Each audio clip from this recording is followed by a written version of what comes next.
So we're finally making it happen. We're finally building our small cabin in the woods. It's not on wheels anymore. It's not a trailer. We're digging post holes. We're throwing in pressure treated lumber. It's going to be our only real cheat that we're not using for the sawmill, because obviously we don't want this thing to rot out. Our cost so far is $0 besides the sawmill. So we're just digging the posts in right now. I'm going to catch you guys up right now real quick. For this area here, I think this will be levelish and then come out. So we've got our posts dug in. We're going to dig 8 posts in total.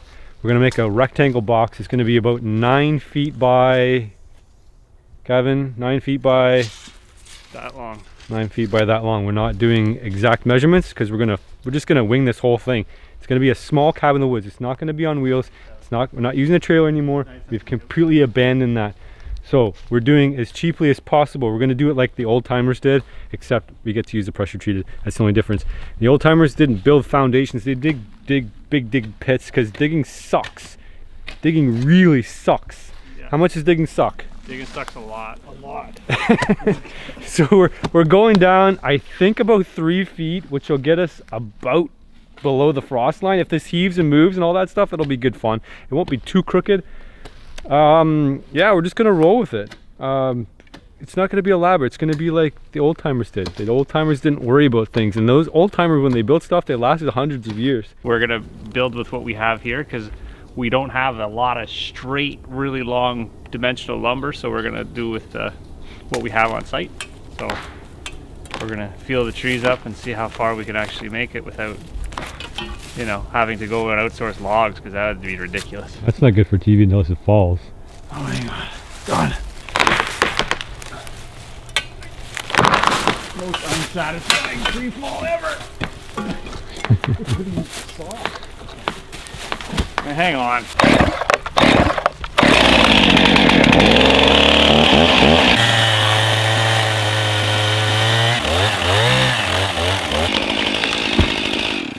All right, so we don't know. It's gonna be hodgepodge or something. It's gonna turn out good.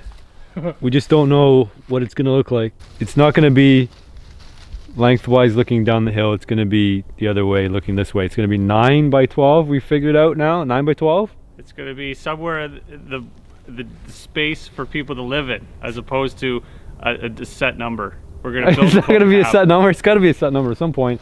So he was saying measure it at the end. He was saying 8 by 12, and I'm saying 9 by 12 because they give another extra foot. 8's not very wide. It's gonna go this way, so it's gonna be sticking out onto into the vista over here. So we have a 9 frontage, 12 back, because the back of it's going to be mostly bedrooms up top, loft area down. So you don't need that area at the back that much. You'll have a nice sitting area, big old cathedral roof, pointy. If you go too far out, you can't go pointy, because the point will be 25 feet tall. We're not building a church. All right, guys, so you hear that? There's no trailer anymore. The trailer idea is completely gone. This is going to be a cabin on stilts.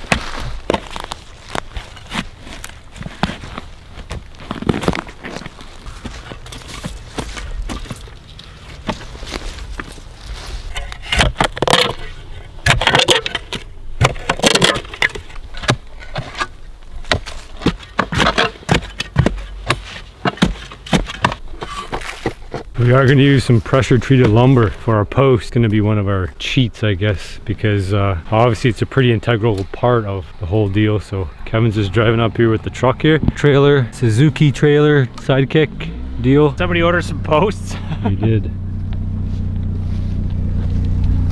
What you pay for these pieces of junk? These were free from a neighbor. They're pressure treated 6x6s, so we don't want to mess around with the things that go in the ground.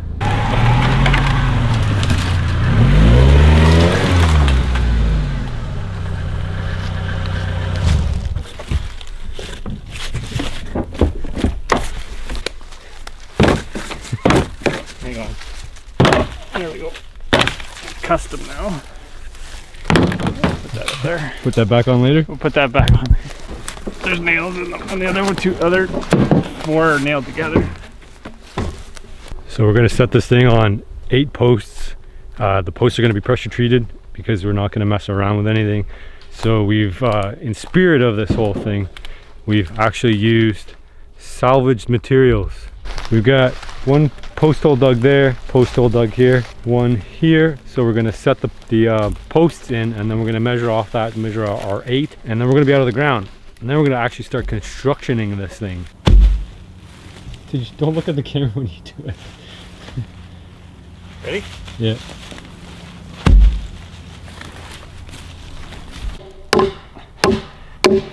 I'm gonna scare that nail in.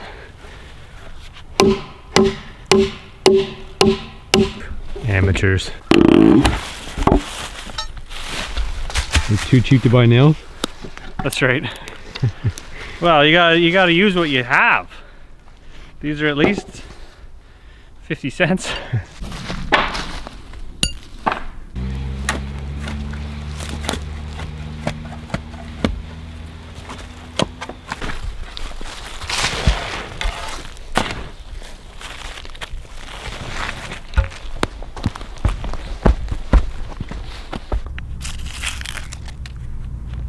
Up a little bit.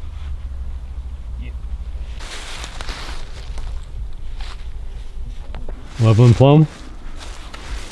Looks good from my house. Watch out for the overspray. You're going 5 feet from that post and 5 feet from the other post.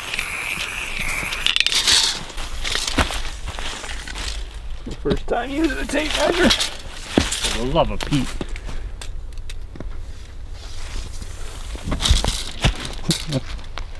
Okay. We're actually gonna make it level. Old timers didn't make anything level, they just eyeballed it. Well, see, I don't drink enough to make this thing level with beer, so I'm gonna use my laser instead. Sure, somebody on the channel can really tell me how to use this thing. Well, this is where the top of the post goes, and then there'll be another 6 inches on top of there, so. Pretty high. Well, you want the view of the vista. View of the vista. You gotta keep yourself off the ground. What? You gotta keep yourself off the ground. You gotta make sure that the further you're up off the ground, the more comfortable you are. You're supposed to spend money on shoes and beds and cabins.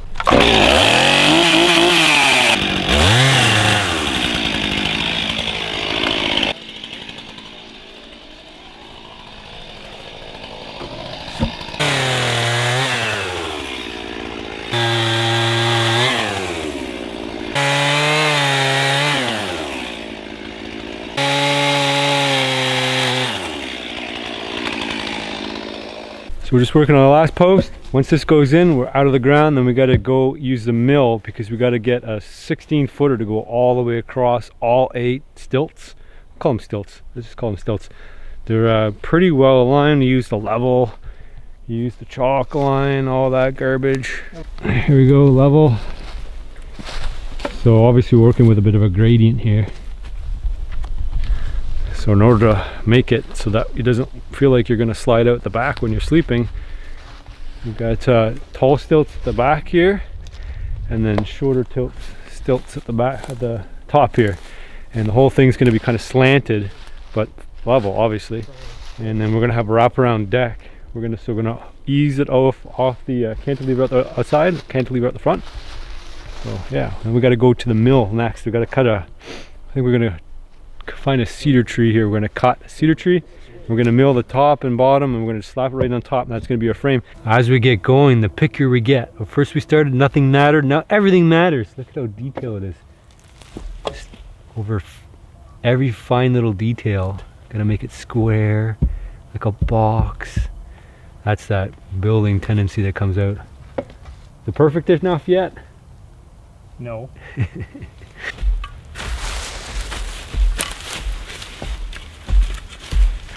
So comments we are aware that people will make. We should have dug deeper. We should have poured cement in there. We should have been using safety equipment, ear protection, steel toe shoes, probably vests and stuff. We're not doing any of that. Chaps, yeah, chaps. You shouldn't be leaning over the chainsaw, etc. We know all that. Guys, don't follow what we do. You do it right. We're just gonna do it. So out of curiosity, my friend Dawn asked me how square it is. Let's have a look. So we'll hook her on and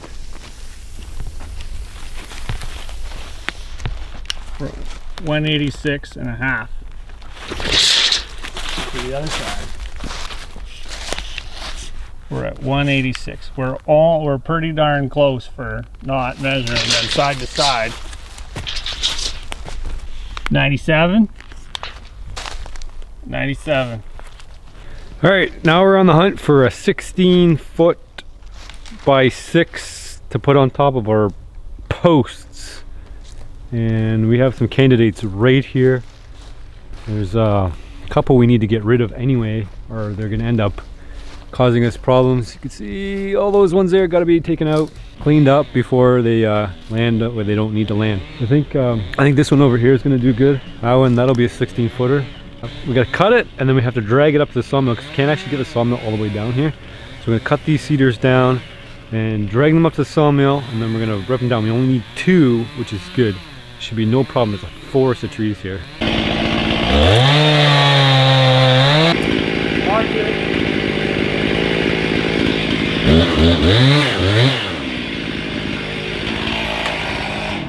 Moving. Shove it.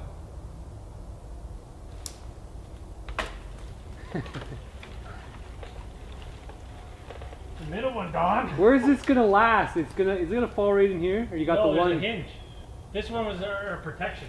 Alright, shove it then. Keep going.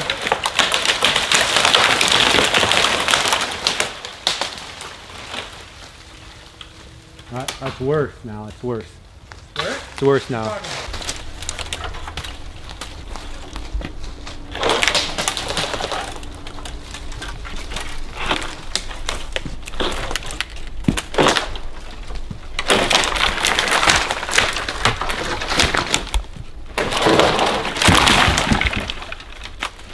We're gonna hook up a cable here and pull that one out, and then we should be good. The other ones might fall.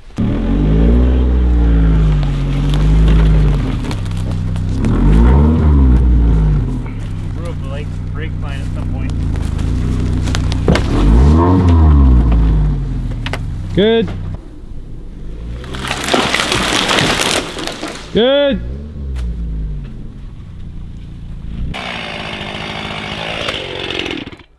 That's really dangerous. Coming back to visit you.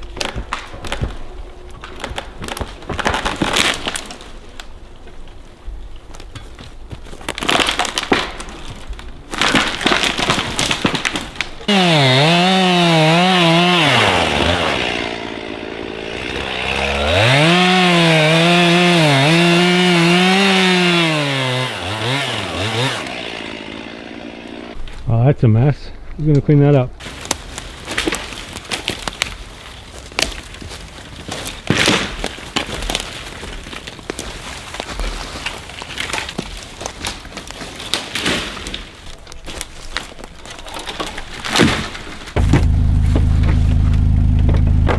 Ready? Yep.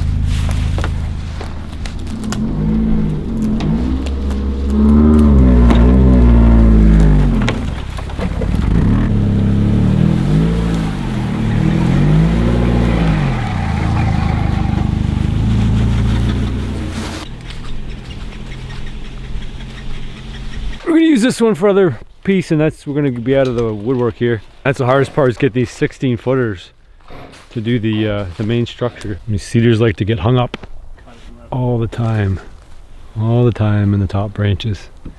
Now you topple them over and pull the butts out. All right, now pull the bottom out. Come on, get the horses. Yeah.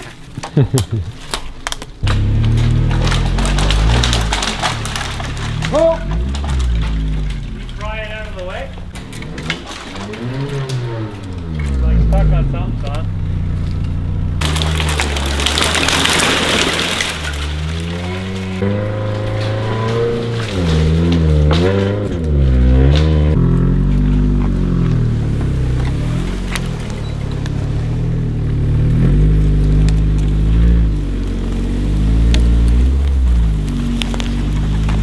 What sawmill is this? This is the Norwood HG36. What to do? Cuts logs into boards.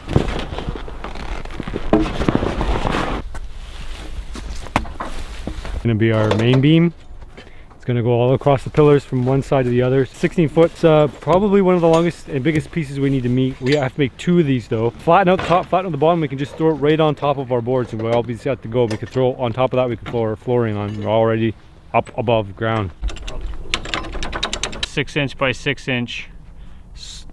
live edge on both sides, so it'll give us a little bit more meat. Yeah, but what is it for? For cool. No, it's to hold the whole building Yeah, up. this is to hold the whole building up. This is our structure. Go right to the, pull the log. Oh, yeah.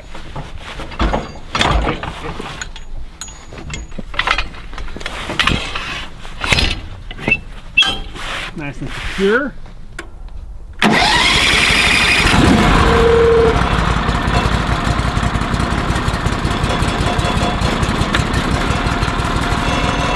Tighten the blade so we got the right tension on the blade in order to cut it straight.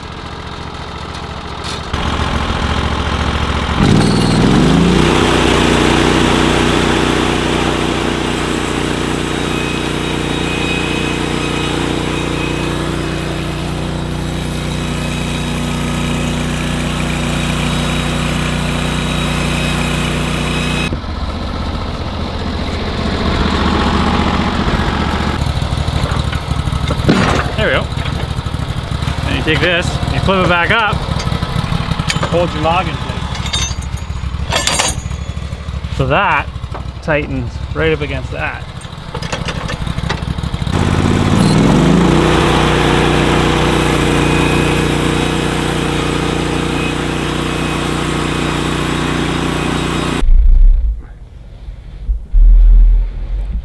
Whoa.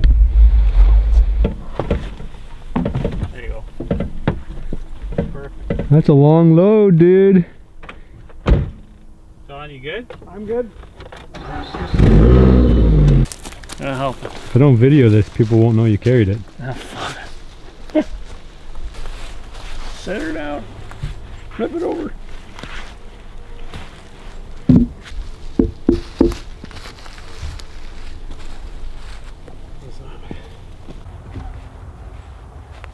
More. Hit both there.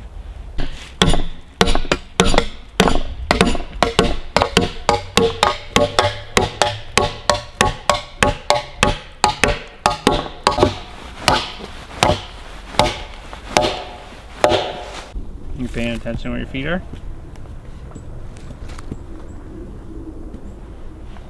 Daddy, go up to it. Yesterday we got the main structure dug in. Put our main beams on, our 16 footers, right? Yep. And then on top of that we're gonna lay something like that. What's that? This is a 2 inch by 5 inch flooring structure. Now that might be undersized, but that's all we have. Yeah, we're using the stuff we got. We're gonna double them up. We'll go probably 1 foot centers, nail them all together, and that'll be our floor.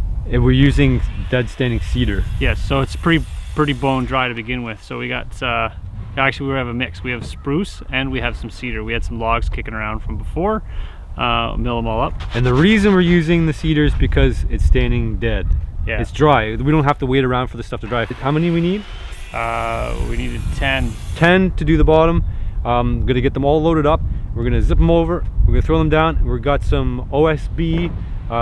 It's chipboard. We could do it with the cedar. We could, but it's just so much better. It's so much easier and quicker, and it's frankly not all that expensive. Just to throw the boards down, you have a nice flat surface to work on, and then we can go up higher. That's the plan. Let's get at it.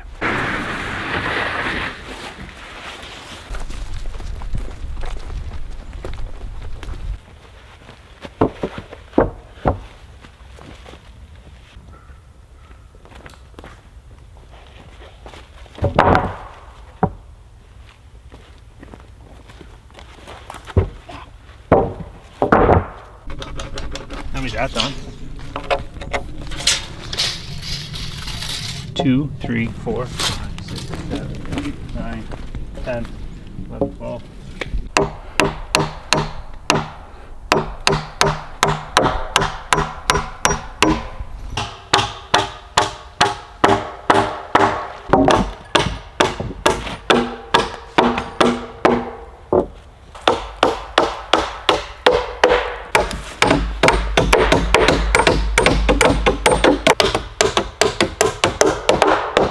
So just throwing some blocking down to stiffen it up. Now it's not bouncy anymore.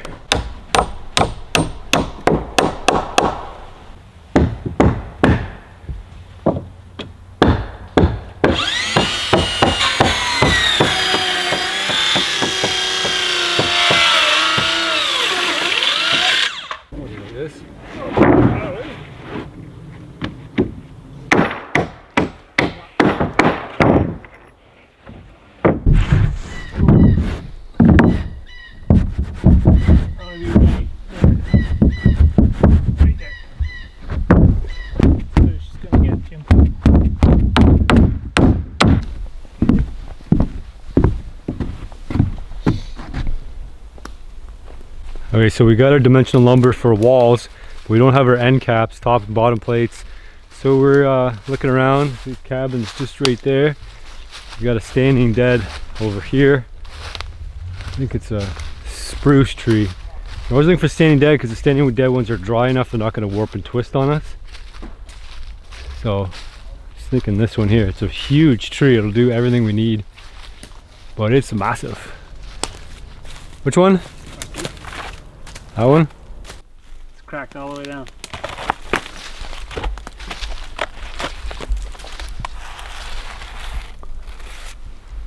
See if I can use it. Well, we gotta take it down anyways. It's gonna happen to it. The ball's gonna break apart. Might. Let's see what happens.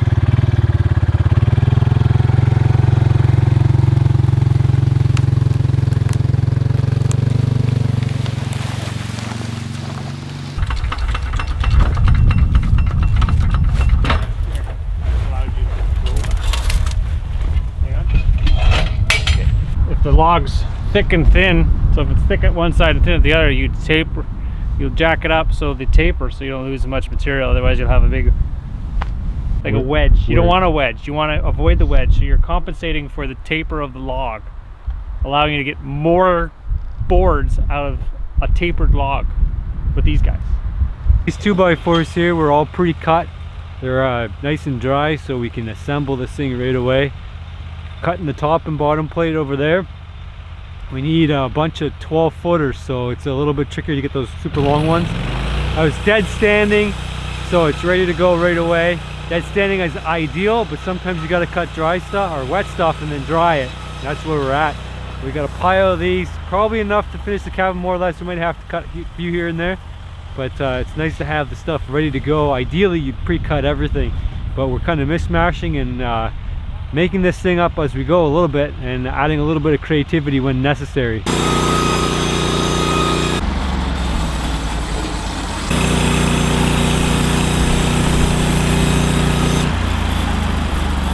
Your standard 2x4. We just have to cut them to height. So throwing them up here on the sawhorse, we'll cut them all to height, then we can bring them down there and they'll be all ready to go. Bang, bang, bang.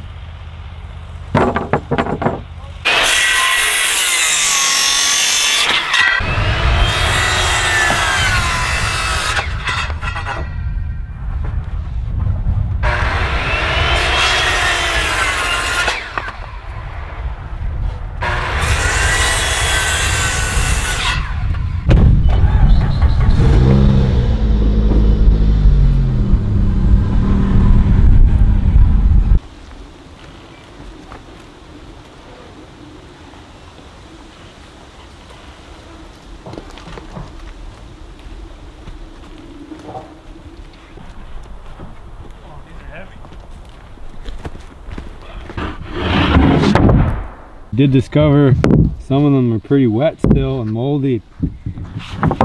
Not get enough air circulation. These ones are heavy like bricks.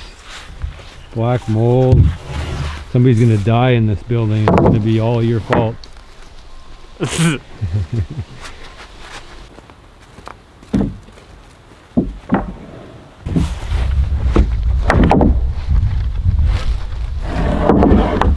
We're gonna check out our selection of windows now. Kevin's got a bunch of salvaged old ones, so we're gonna figure out how much light we want to leave in here. It's I think more is better, personally.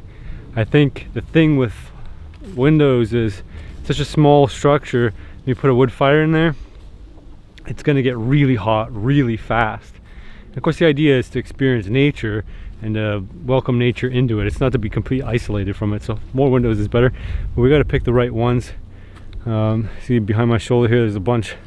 Oh, here some super big ones, but I got to see what he has in mind, what he's thinking for windows. Like, he's got some smaller ones up this way. It's kind of like a galleria of scrappy leftover stuff and bits. So we got 4 windows. 1, 2, 3, 4. We salvaged some lintels. We're going to use these instead of building them. These are freebie, salvaged, full of nails, obviously. So these were salvaged out of a house that was going to get torn down. Perfectly good windows. They open and close. We've got a fixed pane window here. I'm not sure what we're going to do with. And then we have another one. This one opens and closes frosted, so we might use that for upper. Check out this view already. We're up nice on the hill already, and then we're gonna get up even higher once we start building a loft. Like, we're up high already. I don't know if you can tell, but we're overlooking everything, and we're gonna have a balcony that wraps around here.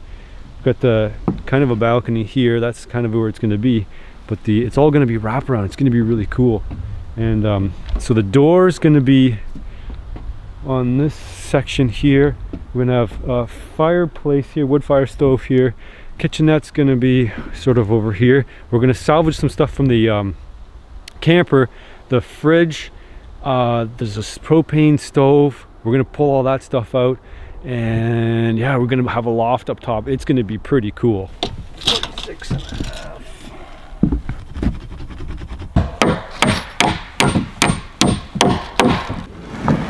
Make sure it doesn't fall off the edge.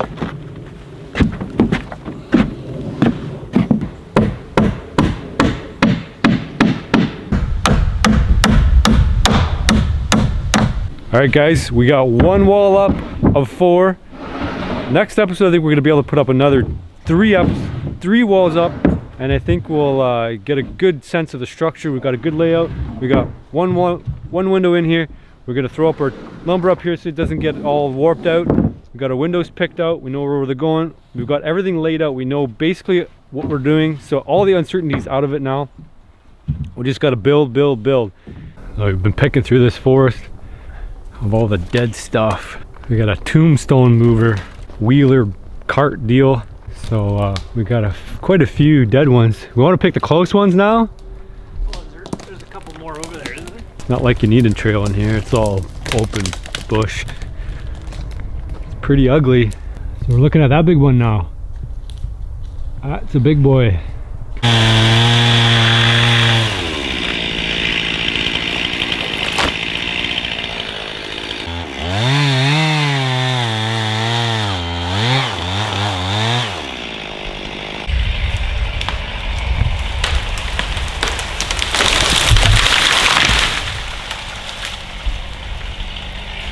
Timber!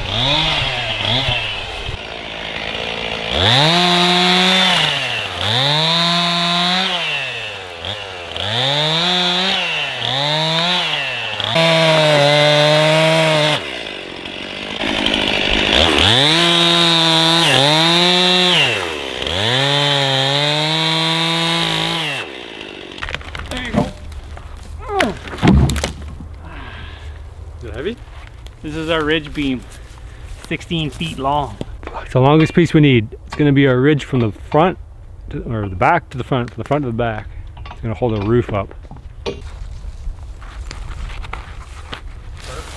Walk the dog. Who needs a tractor? My 8-volt stake. Is that helping? That's your motivation. There's no backup sounds on the tank, is there? Me. Alright, I'll put the camera down and help.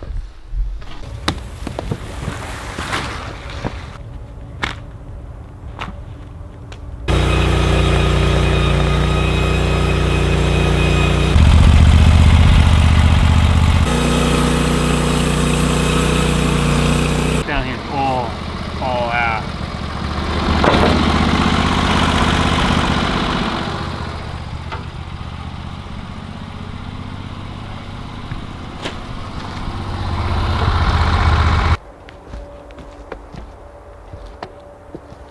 Put it down here, or keep going if you want. So we clamp them all together, and we can cut them all at the same time. Makes quick work of making 2x4s.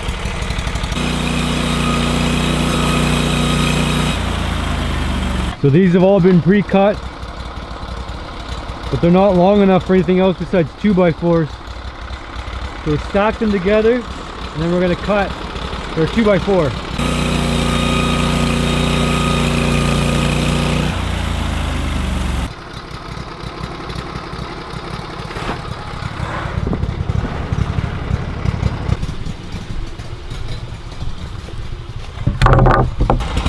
These are useful for drying stickers. And then we got 4 more 2x4s out of that. Pretty good yield on a log, 8 2x4s.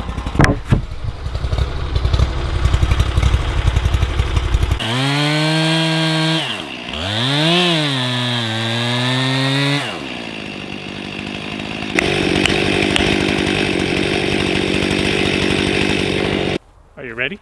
Yeah.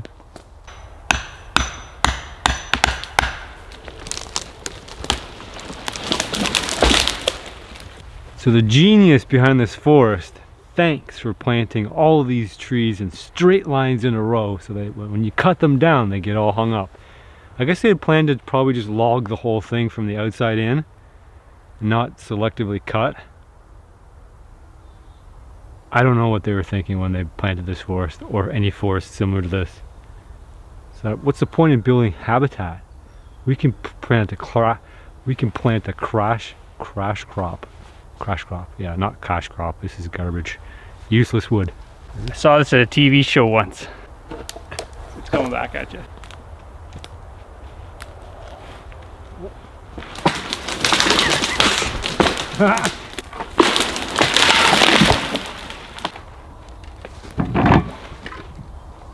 You may remember this tree as the one he tried to eat. This is the famous bark eating tree. 3 million views or something like that right now.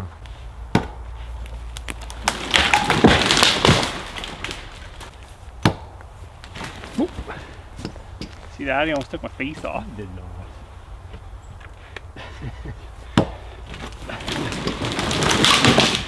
We all had to drag that 30 feet.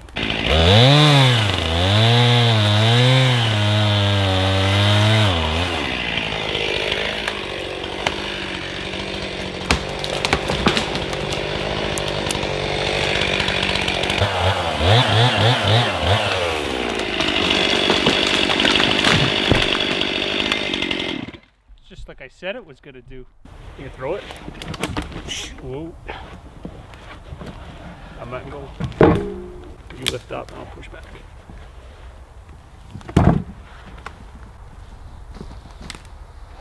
It's actually surprisingly light considering that was a tree that you cut down that was perfectly live. You should probably wait until dead of winter to do it.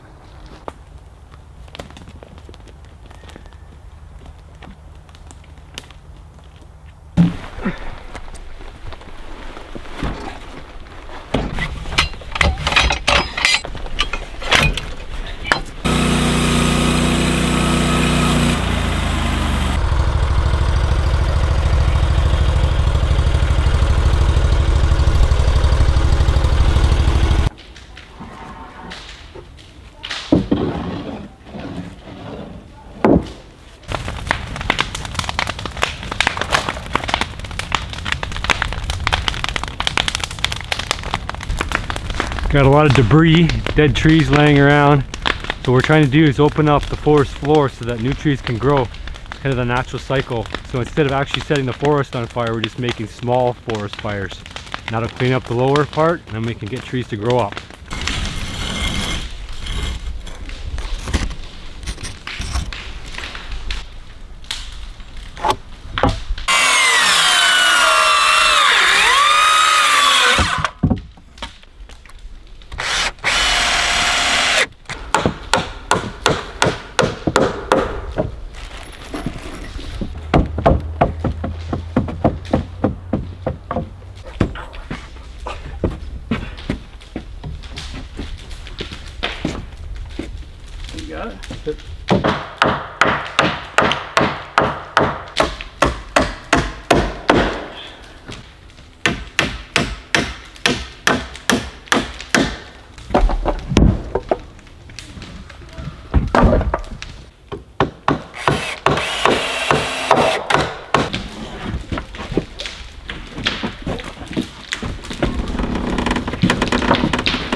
Push it out. There you go.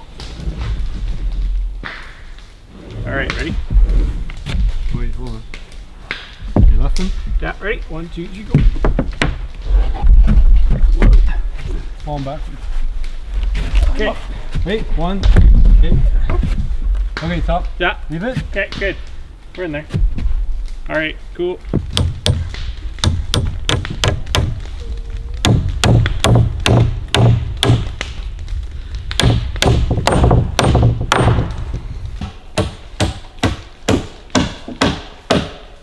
So we got a lot of the framing done so far. We're working on the loft now. So we're rejigging, rejigging. So this is going to be the platform that sits on top. Well, it's actually not going to be on top of the first level. It's going to be recessed a little bit. I have to show you what I mean by that. But these are just pine logs we got from real close to the cabin site. They were dead, rotten, fallen over. So we're trying to do live edge, but my live edge might not work. Anyway, Kevin's got something in mind. I have no idea. So he's ripping off another one of the live edges, I guess, to make it work. So back on the sawmill it goes. So like I said, we've got most of the structure built so far. The 2x4s were easy to come by. What's more challenging were the 2x6s for the roof. So they're over here. We worked really hard on these. Did a lot of slogging and hauling and pulling. And we're going to get 2x6. We get like 2 or 3, sometimes just 1, sometimes none out of these pine logs that we're getting from the forest back here.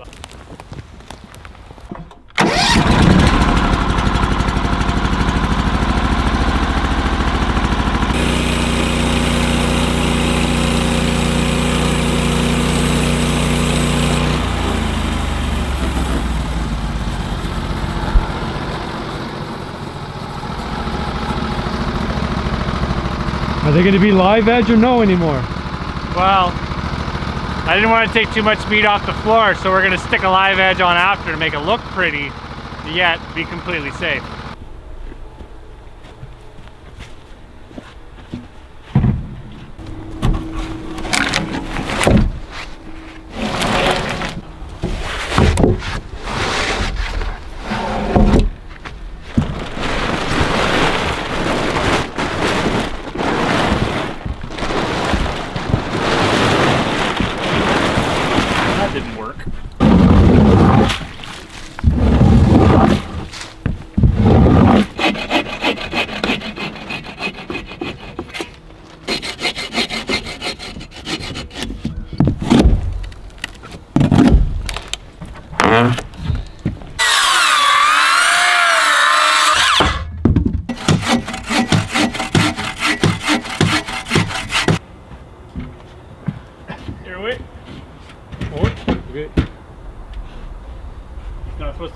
stick out past the wall.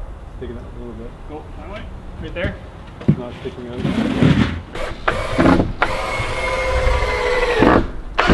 Oh yeah. That's the first of our loft pieces. It goes all the way across here, and then from there we'll be able to run this way, lengthwise. Mine will go in, I know that. My way? That's it. My way. Okay.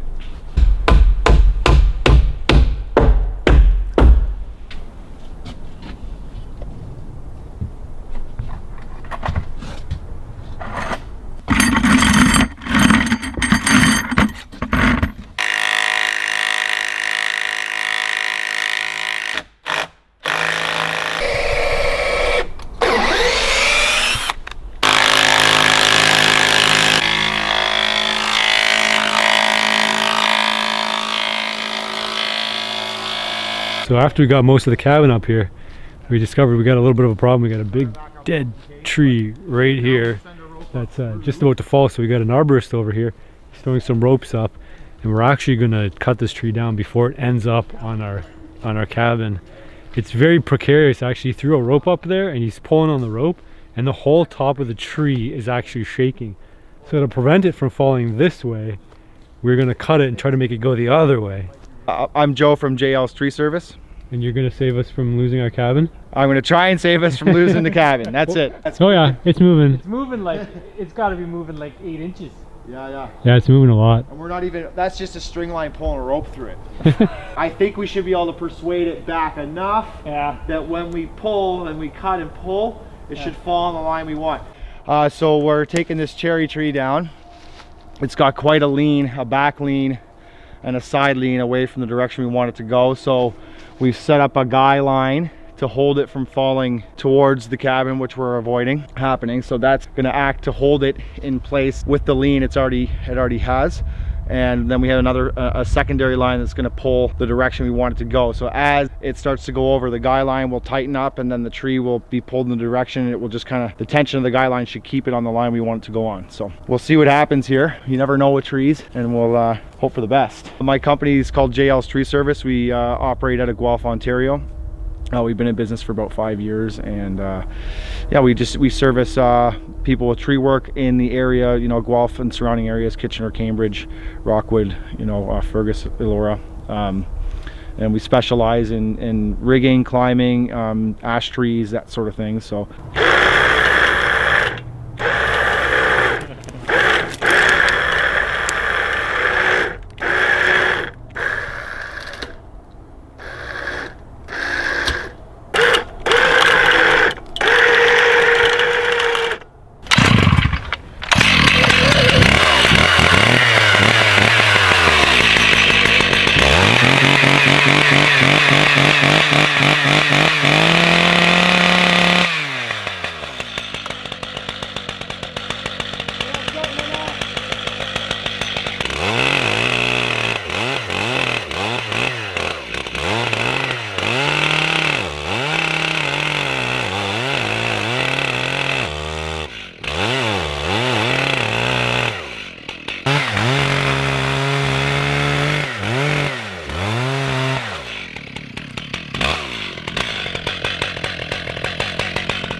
saws just butter right through it. So okay, Don, just give it a shot for 1 sec, okay?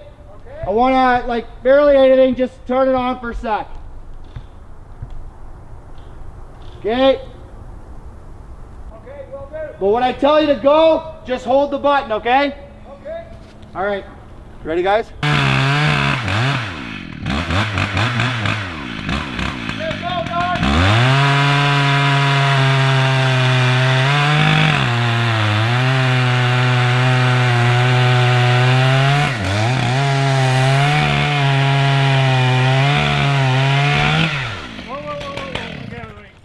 Go, Don! We got it. Yeah? Yeah. Look, it's gonna go on the hinge now. How much hinge you got? A lot? It's gonna sit in the hinge, watch. And that's why I left a lot. So then it'll break while it gets where we want. Then when it breaks, we can go on the hinge. You got her.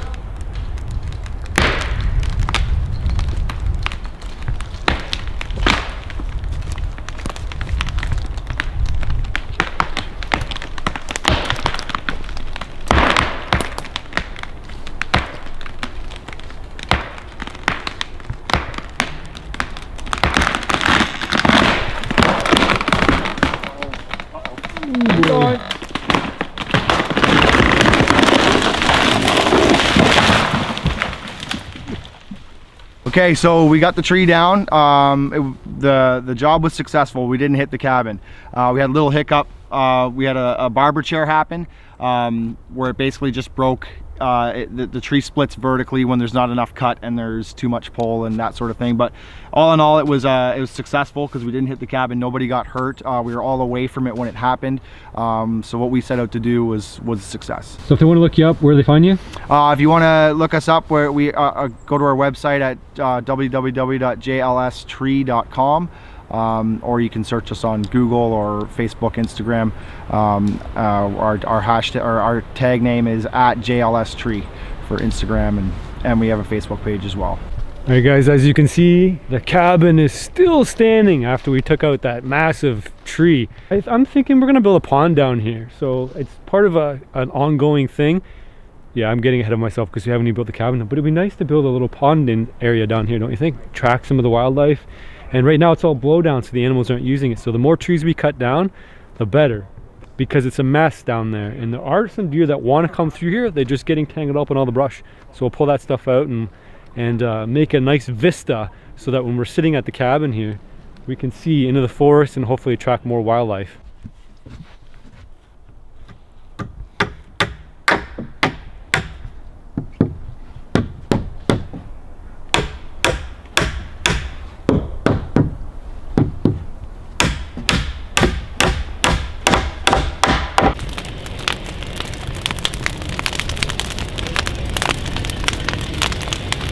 So what's been good about this project is as soon as we're short on any lumber, we just go fetch it. We've got some giant pieces of some kind of pine. We're throwing it up, we're ripping 2x4s. Actually got a Kubota. Couldn't lift them anymore, so we ended up getting a tractor. That's my brother. He wanted a tractor for a long time. So we got the forks on the front of this thing, and we can pick them up, throw them right on the mill. Of course, we've been doing fine just lifting them up, but it's nice to have a little extra hand with this big stuff. And then now we can go fetch some really big things.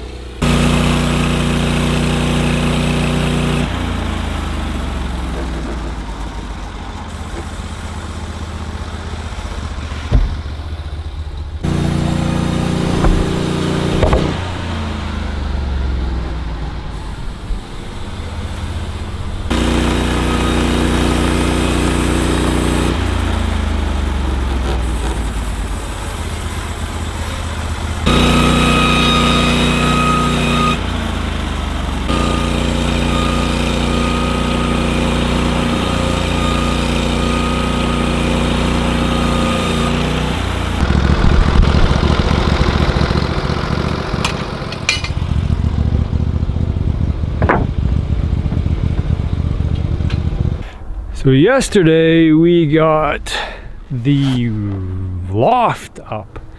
As you can see, that's the loft space. So try to orient you guys, it's tough without everything. There's a doorway here, there's a balcony here. You'll jump up the balcony, head to the door, and then when you spin around here, there's gonna be the loft. So we're gonna throw a ladder here. You're gonna be able to climb up and jump on top of the loft. The loft is gonna be vaulted ceiling, so peaked roof, very peaky. And then when you walk in, you're gonna have window here, window on the back wall here. This one's open, this one opens as well. Over here we'll have another opening window as well. There'll be a sitting area here on the right hand side. On the left hand side there's going to be the kitchen. I'm going to get that gas stove and throw it in there. There's a front door here again, and this big picture window will not open, and the wood stove will be here. We'll have to play around with the sitting area here, table, all that good stuff. We got to get that big tall ridge beam in on the top first, and then we're going to tie into that with a ridge pole. So we got 2x6s. We have a couple over here, right there. The rest are going to come in after, but we're going to get the orientation right. So we want to get that peak right. So we got to get the angles right on the 2x6s before we drop them in, and bird's mouth to drop on top of the top sill. And we're going to double those up beforehand. So that's what's on order for today. We've pretty much gone through all the milling we need to do for the roof. There might be a few spare pieces here and there we need to collect. Yesterday we cut down that big tree that was the big cherry tree that was potentially going to land on the cabin. So we got rid of that. So looking good. Once we get that roof in, or the roof framing in, then we can throw the steel structure in, which will be nice. And then we'll actually be sheltered. So there's our big ridge pole. That's going to be the hardest part probably of getting the roof up, aside from all the grunt work. So that's our 16-foot big beefy ridge pole that's going to hold up all the roof.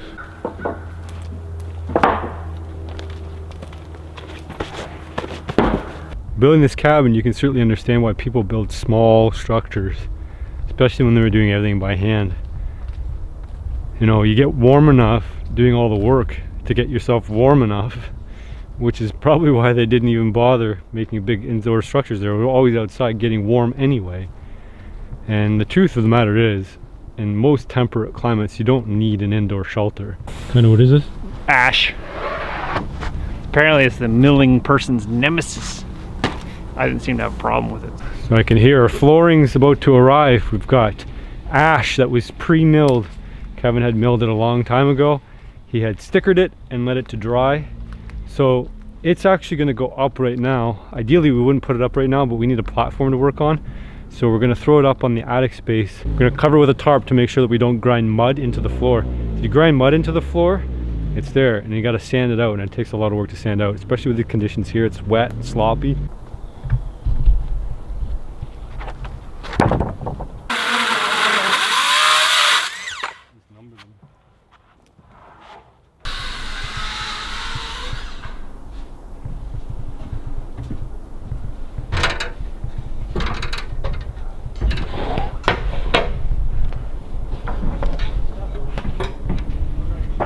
Pretty high up here.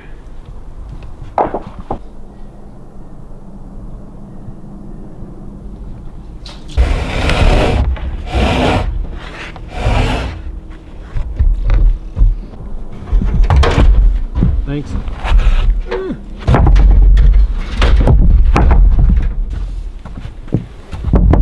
These gaps here just for now. We're actually going to slide everything that way, and then we'll have a gap on the back side.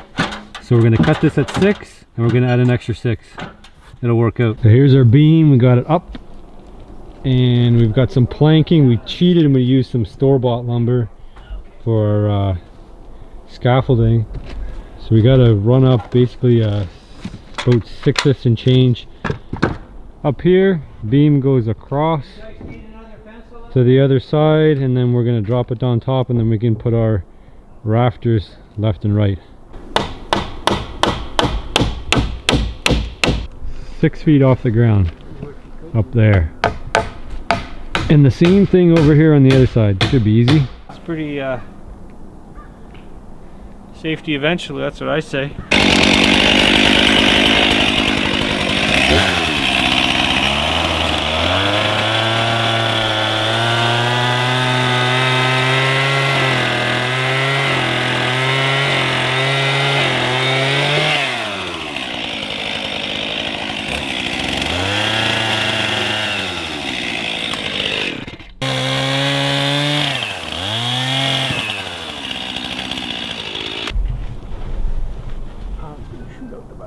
Okay.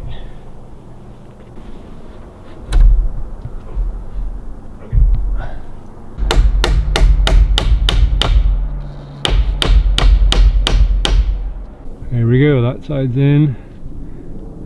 That side's in. It's a little precarious still though. Alright, so we just cut out a template for the rafters to just see if it fits. And check the top, it's good. And the bird's mouth bottom, good. And then all we have to do down there is cut that same angle as the one we have on the top. So if our math is all correct, we'll have to cut 24 of those out. We're going to do them on the ground. It's easier. Slap them together, and we'll have a roof. You know, we got the main part of the framing done. The next big pain in the butt is going to be putting that roof up. And this weather is not fun. Once the roof is up, then we're kind of in the clear, because after that we just rip a bunch of cedar down, we can frame it, or we can side it all in, and then we're in the warm and the dry, and we probably get the wood stove going in there, and then dry out some of that wood, and then move on to the rest of it, which is going to be insulation and windows and all that. Lock it up, at least have a building where we can kind of duck into and out of this weather. Here's a look at what we got. It doesn't look like much, a bunch of sticks hanging up there, but that's the majority of the building. It's pretty big. Got a load of rafters coming right now. Evan's bringing the Suzuki out here. Hear it coming just now. Just got our delivery of lumber, which we ripped. We pre-ripped all these 2x6s because we knew we need them, and we wanted to use the better weather for gathering stuff out of the woods. So there's all our rafters. We'll have to cut them when we get here.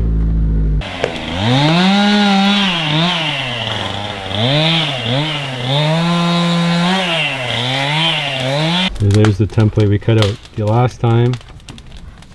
And this end here. So we got to replicate this side, that angle on here, and transfer it to this one, as well as the other 24 over here or so.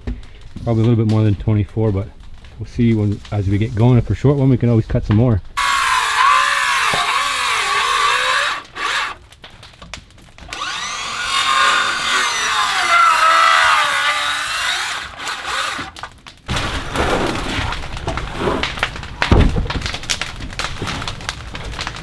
Now there's one way to take a chill off of this kind of weather. Wow, big bonfire. Completely necessary in these conditions. We got to burn all this scrap wood anyway. There's a lot of deadfall in the forest, and we've been working away at clearing a lot of it because the animals really can't use it. You can see over here all that blow down area here. I mean, it's good cover, you'd think, for animals, but a lot of the new trees can't grow up here, and also the deer can't actually walk through this area here. It's too thick. And they've been avoiding my brother's property quite a bit, and mostly on the other side here. So the idea would be to actually make a pond in this area, and then draw some of the wildlife, and then clear all the deadfall so that the animals can actually walk through. The animals won't, you know, the squirrels and all that stuff will go through, but the deer can't walk through here. There's a couple of the rafters up there already, with more to come. The shittiest day ever.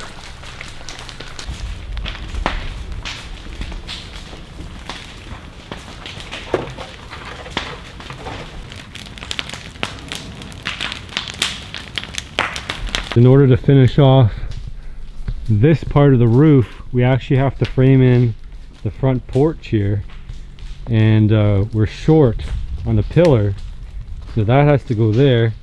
But then when we finally do all that, we need actually a front piece that goes all the way across. Yep. So back here we got a tree hung up, and we got the Suzuki tugging it out. Hold it! Now it's all bound up again. Hit the tree, Cat. You're stuck. You're stuck. Turn the car off. So now we're hung up here and up there. And there's no way it's moving anymore until we get around this mess.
You got most of it? I don't know. No, it's all shared. You on your line? Yep.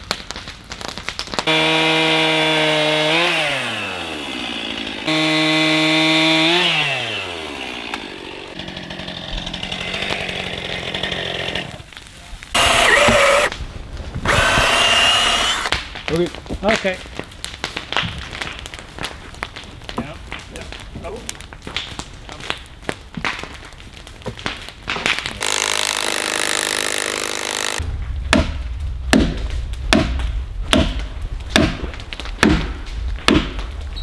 This is like the lumber store. We just walk into the lumber store out here and we pick what we need and bring it back to the sawmill, turn it into what we want. See, the cabin's just up on the hill here. We're down here in the forest. It's a big mess down here. This is part of the reason why we picked this spot, is because of all the blowdowns here. So there's a lot of things to choose from, a lot of trees to choose from. So we're looking right now for wood that's gonna make our pillars up to the covered porch part of the front area. So we need to find probably some spruce or something like that. There's some deadfall down here already knocked down. Ideally, we're going to clear this whole area out, not the trees, not the standing trees, the dead trees, and make use of those. But it's quite a chore to choke through all this stuff. I mean, animals can't even walk through here. Big game animals like deer can't even walk through here. And there's no productivity with all this stuff laying on the ground. So we're going to clear, stack, burn, and pull out the stuff that's still usable.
That's what we're looking at today. It's only November. It doesn't usually snow this much in November. But we are in the hinterland, who's who right now. Gotta get that roof on, man. This is getting tedious. So see, a little bit of planning probably would have saved us a lot of agony. But what we're looking at here is we gotta get the roof up here, the gable ends here. We have to support it down here, so we have kind of some ill-placed pillars that we can't, I mean, they're not ill-placed, it's just we didn't plan ahead for getting that support way up there all the way down to the ground. So we've been adding some pillars. We never quite finished the pillars on this side for the deck here. So we dug those in the other day. You know, the ground freeze. This ground's not gonna freeze deep enough that we can't dig anymore, but it's nice to have all that done without having to break the frozen soil. So we're gonna dig a couple more here.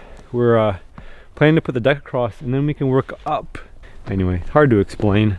Be easier to show you on a picture, or even when we're done, you'll see what we're up to. So yeah, we're gonna dig those in today. Hopefully get a little bit of the front porch done and the wraparound. We don't have to worry about the wraparound right now. But we do want to get the rest of the roof done so that we can actually throw the steel roof on top. And then once we got the roof on, then we can slide the walls up, and then we're good. Then we're good. Like, then we're in a place where it doesn't really matter anymore as far as the weather goes.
Too close. Good enough.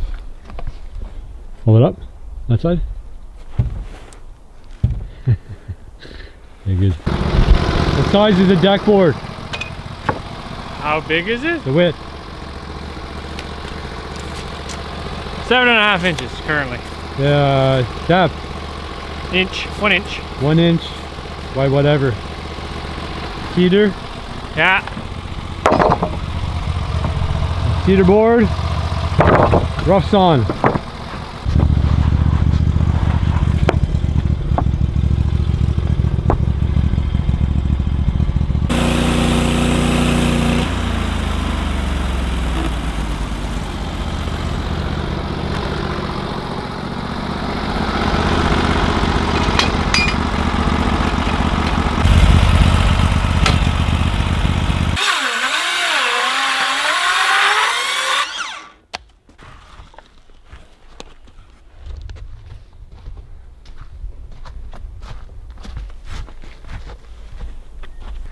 Okay, so when we put our deck together, we're gonna have one front one long lengthways, and then the other ones are gonna be widthways.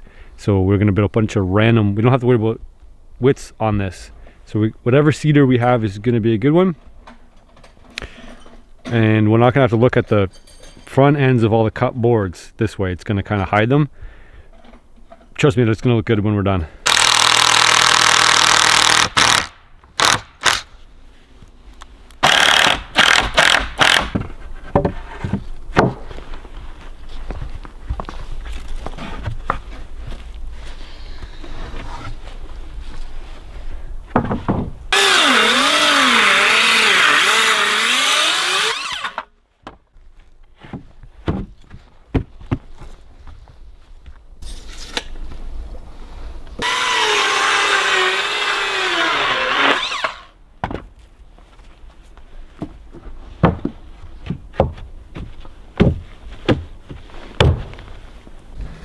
So we officially lost against the snow. Official, it's official now. This is why you don't wait for the wood to dry completely. Winter's coming. Kevin's bothered by the comments we received on the Facebook Norwood portable sawmill company page.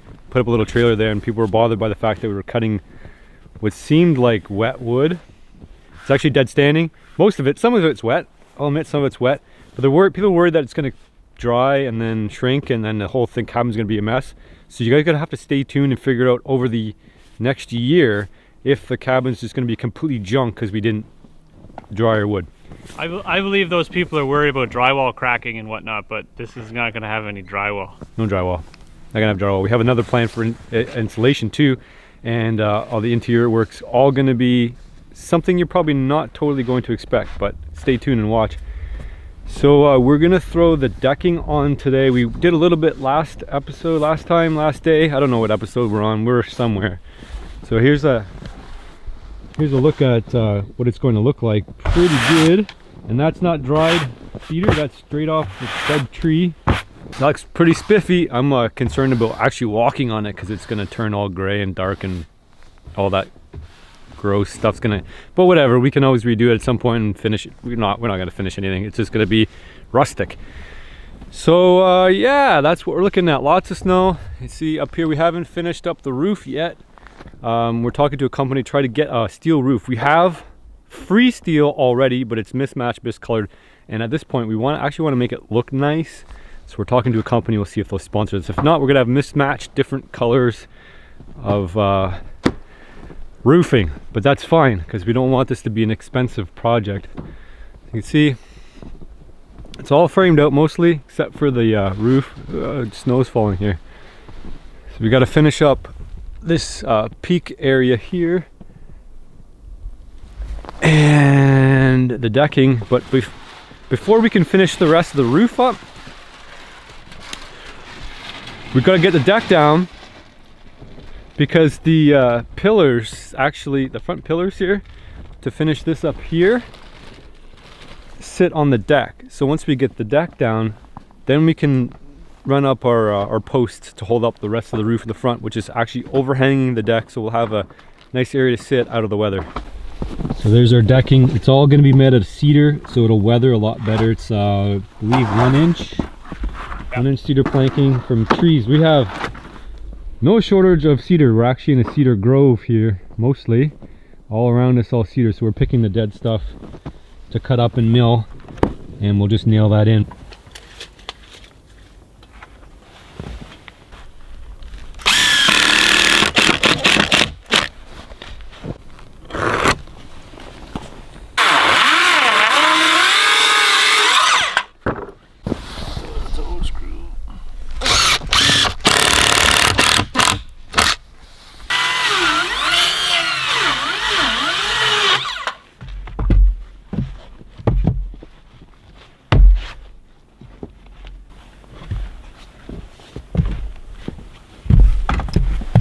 Got a deck.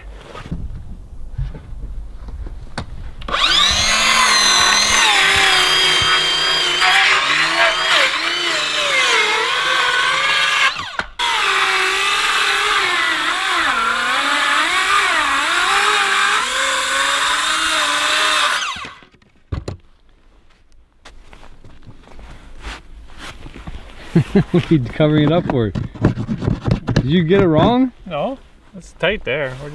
We're moving. We're fudging the. We got to move everything. There. So we're gonna move all the back ends. Over a little bit. So there's gonna be a slight gap in each one, not as big as this gap here. We'll spread it out over the whole length.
You got a post there, post here, up to the top, and then on the same thing on the other side.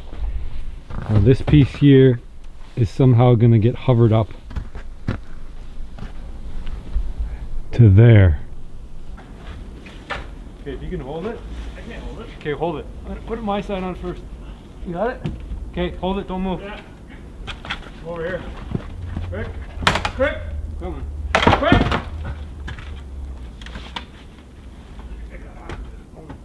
Adjust your hands. Put your hands up. Okay, go. Let it flow as it flows, let it go away from the cabin. 1, 2, 3, go. Yeah. One more. Wait. Okay. 1, 2, 3, go. Whoa. Whoa. It's good.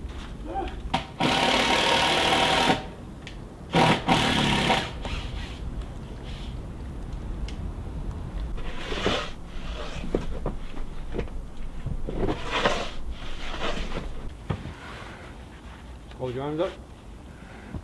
Hold your arms. Hold your arms.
Okay, put it down on top and I'll shove it up. Hang on. Okay, Ready? yeah. Keep going.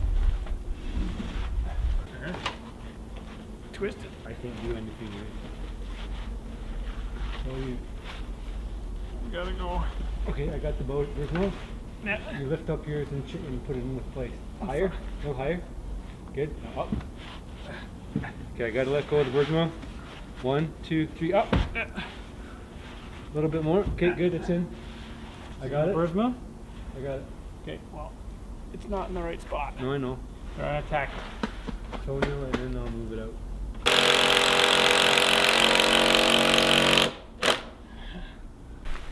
Well, we're tight there. That's good enough. Yeah, that's it.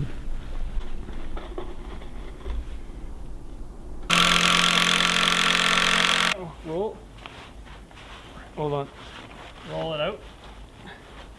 Okay. Okay. And then I gotta go up. Okay. Oh. Oh. Okay. So we're out here in the bush. We cut down some spruce trees, and we've been milling the lumber for the roof. This is 1x4 strapping, and it's going to go on the roof in order to accommodate our steel. I've probably milled just enough or not enough. Worst case scenario, I just go mill some more. So we're going to see how far this gets us, and if we have to mill some more, we will. As you guys know, we've been working with the Norwood portable sawmill, cutting this wood in order to build our tiny house in the forest. The wood's coming from the forest you see around us. It's my bush lot. We're cutting standing dead trees. We're milling them up. We're using them right away.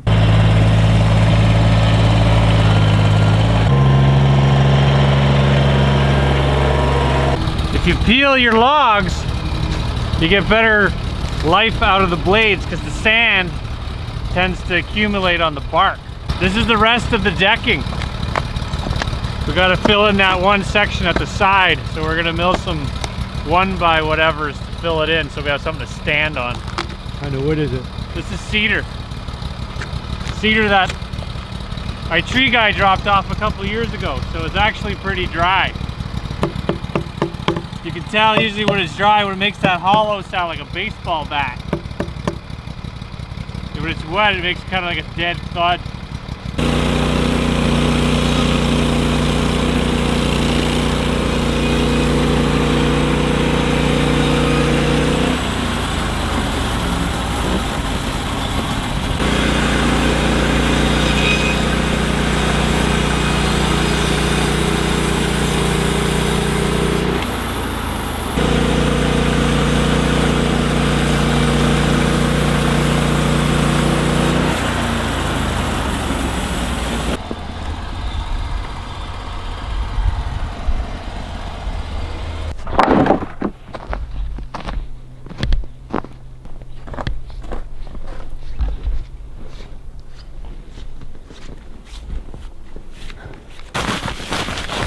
It's like the skating rink up here.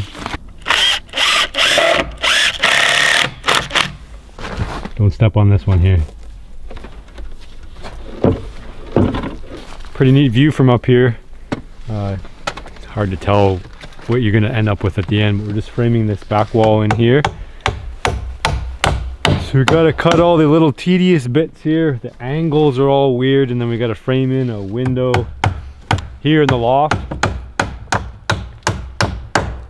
So we've got a frosted window that's going to go in here, but we got to cut this structure here out because it's holding the roof, and we want to frame in the walls so that the roof doesn't want to sag too much.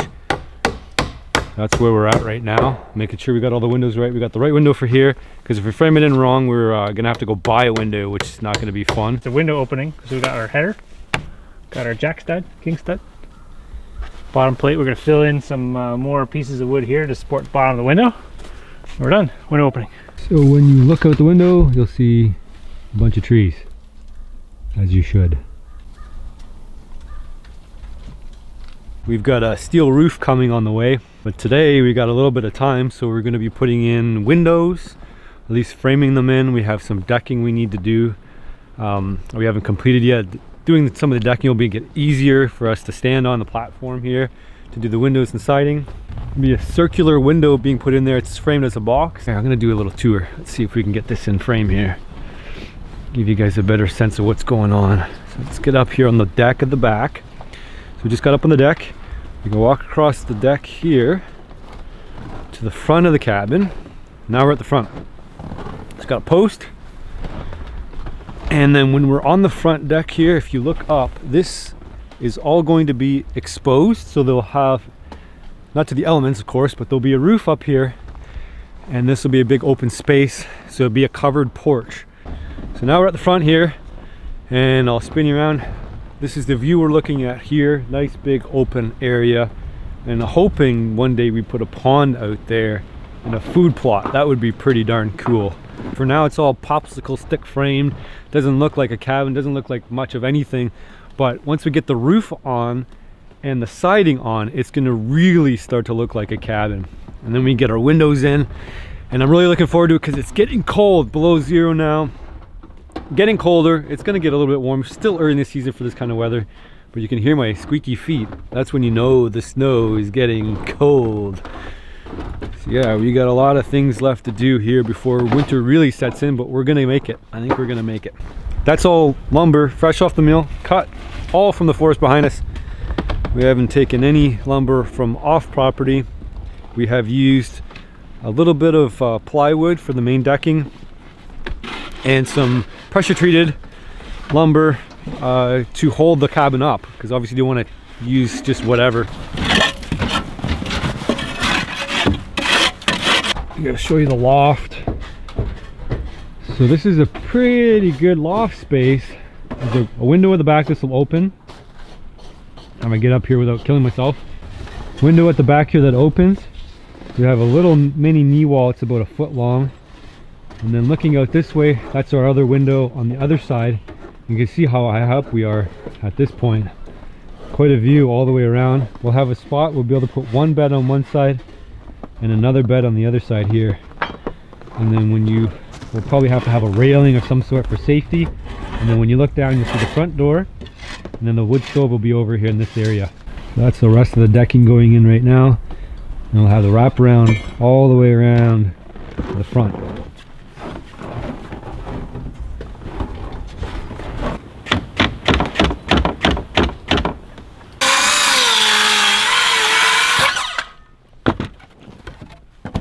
Nice that board is. See how nice that board is? It's got no knots at all in it. Look at it, it's so nice.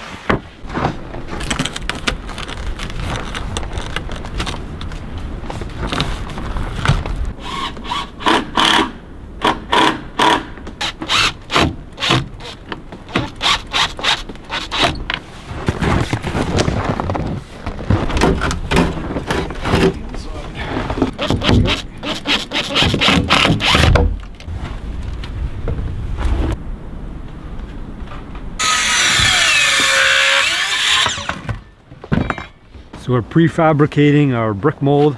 It's just cedar, cut, measure for the window, and then we're gonna plop these in, and then the siding is gonna lap in straight up against it, and that's gonna provide our drip edge, sort of.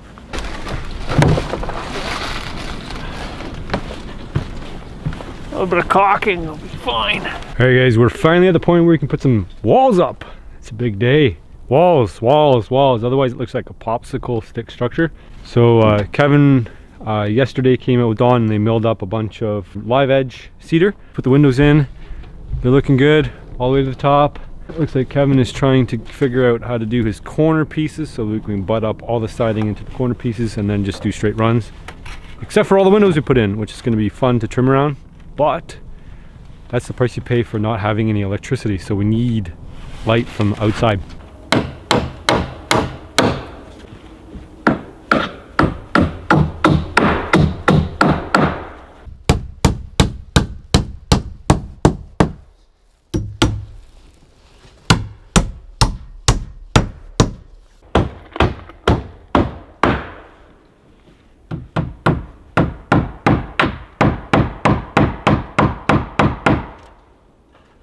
Let's get the walls on, starting to actually look like a cabin. See from the outside, it looks proper. Some walls and some windows. Where it starts to make a difference too when you get out the window and you see that. It looks pretty cool. Yeah, fresh cut cedar. These are all from the property. All the materials that we've used have come from the property. There's a few things that came from off property, not too many. The post is sitting on are pressure treated.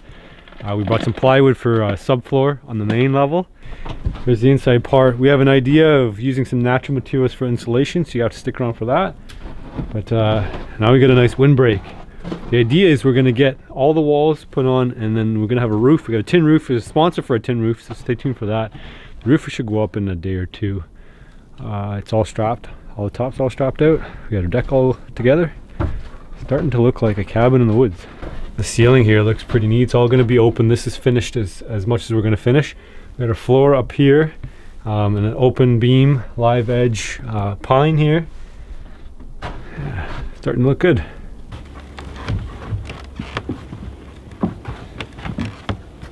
Oh, go up your way. Okay. Up your side. Yeah, there you go.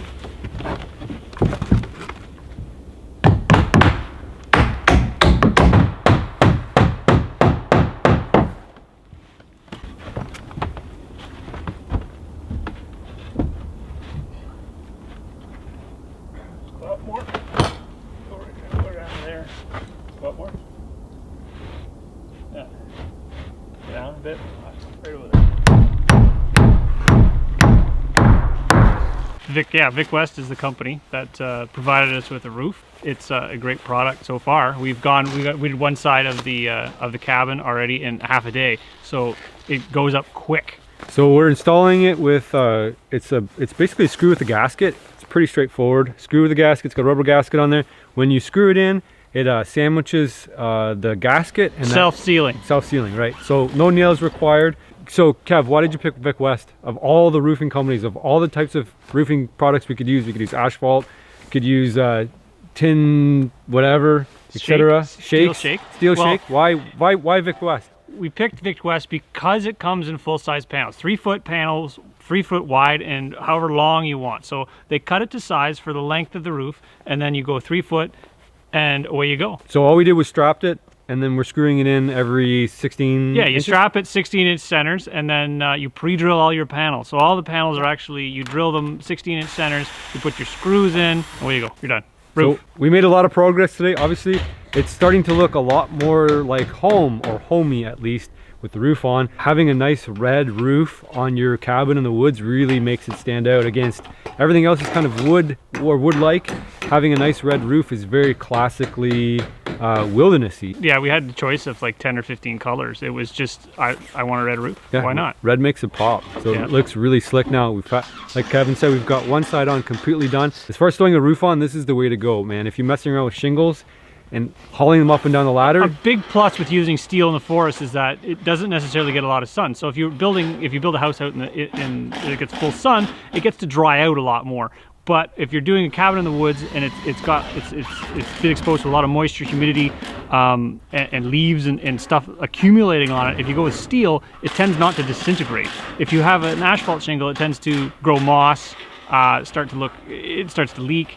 It's more, it's susceptible to animals digging through the actual shingles. A squirrel lands on, it's gonna shoot right off, and you get to watch that out the window. Just a squirrel landing on the roof, shoot off the edge, because there's no place for a squirrel to hang on a slippery steel roof. So that's another benefit. Yeah, so the sun exposure here is pretty minimal, and we don't want moss growing on our shingles, basically. That's the gist of it, right? Yes.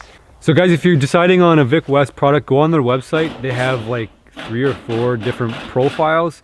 And they'll help you out. If you decide you're building a specific house and you want a specific look, they can tailor the look to what you want. Like they have very modern looking steel roofs, like more of a flat profile with a raised edge, so you don't see any of the fasteners. That wasn't a really big deal for us, so we went with this one. Guys, if you want to check out the website, go down below. I'll have it in the description. Just click on it, you'll find Vic West. It's a very well-known brand, and they specialize in hunt camps and all sorts of things like that. So for all the wilderness you guys out there, you want a roof that's going to meet your needs, definitely consider them. What's awesome is that you give them your plans, they figure out everything.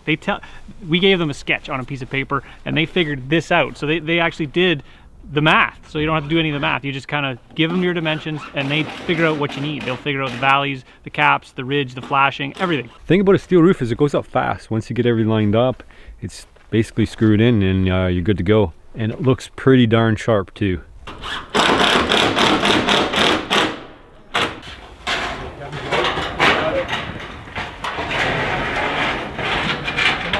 you have, yeah, but do you have the screwdriver up there? Yeah, it's all up here. Do you have screws? Yeah.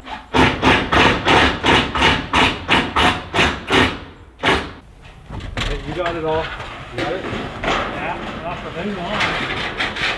You got it.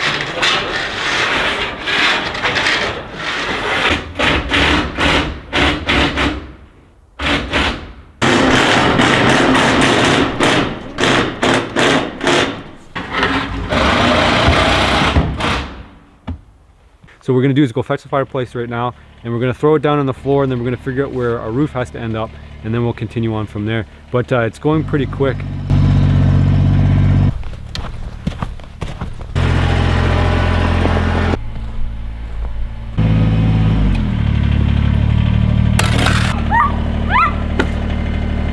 Keep going. Hit.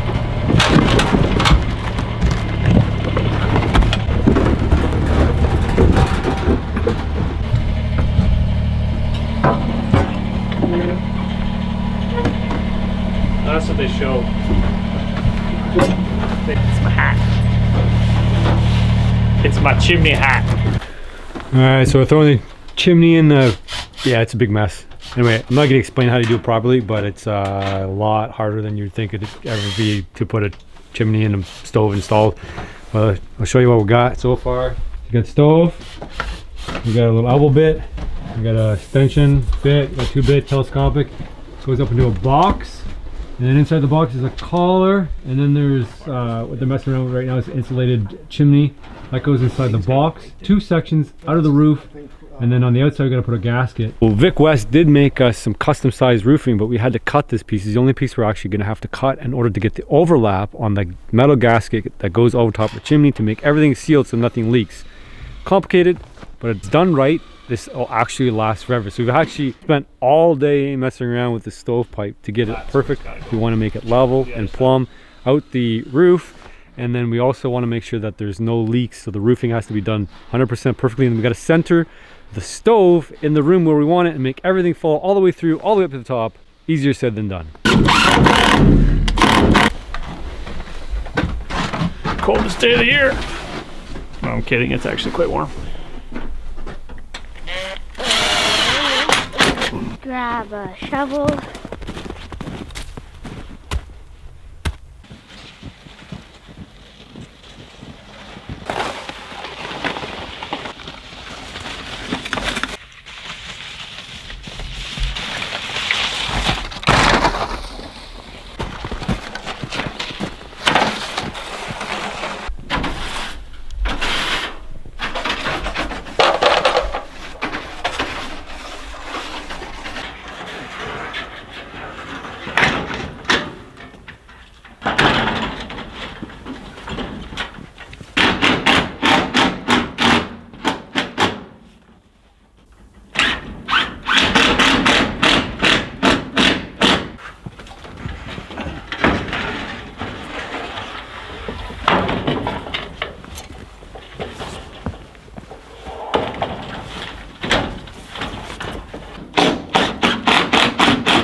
I have a special talent of finding a nail underneath. Oh, well, you son of a...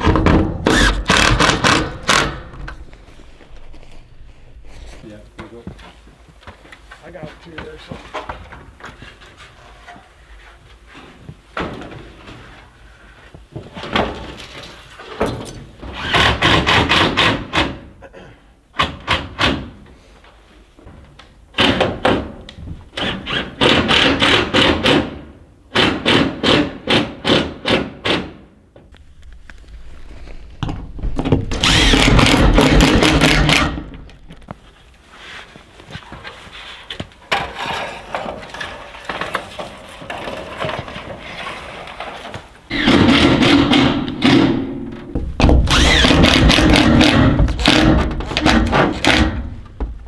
Alright, we're going up the ladder with the camera. It's probably a really bad idea. At least if I fall, you'll get it on tape. So I've done quite a bit of roofing in my life, but not a whole ton of flashing around chimneys. It's always a tricky spot. So I'm going to show you what we got here. Now, because this is so wide, we've gone over so many different ribs, and obviously we're short here. So we were thinking originally to cut this off, and then that would provide all the water shedding properties that we need. But if the water gets up underneath here, it's going to leak. So we do want to cover that up. Luckily, on the right hand side, we had an extra sheet, or part of an extra sheet. So what we're going to do is we're going to actually put it up underneath here over 2 ribs. So we remove the screws here. So we're going to put that one down here, and then that's going to go up and underneath here, and then that's going to provide our seal on the left hand side, and it's going to go all the way up. So basically this is the only sheet that we've had to cut, and we had to cut it in order to shed the water. So on the top side, that's a tight seal around the gasket and around the chimney. This is actually one of the fudgiest parts I've ever seen on metal roofs, and there's a lot of fudginess on metal roofs, especially doing the gasket. And this is something that if you do right, it's going to last forever. If you do wrong, it's going to have problems for the rest of the life of the roof. So I think we've managed to do it 100% properly. So it's going to shed water perfectly. We're not going to have any issues, and it's going to last the lifetime of this roof.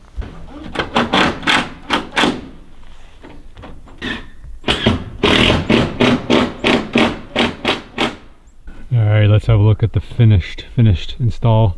So Kevin just threw up this little gasket at the top that protects all the water from falling down. That'll get caulked. You can see the metal gasket on top of the pipe. That sheds water from here down.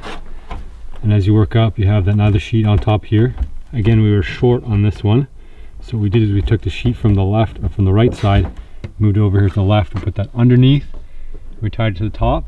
So any water that runs down will hit the gasket at the top here, run all the way down over top of this roof here.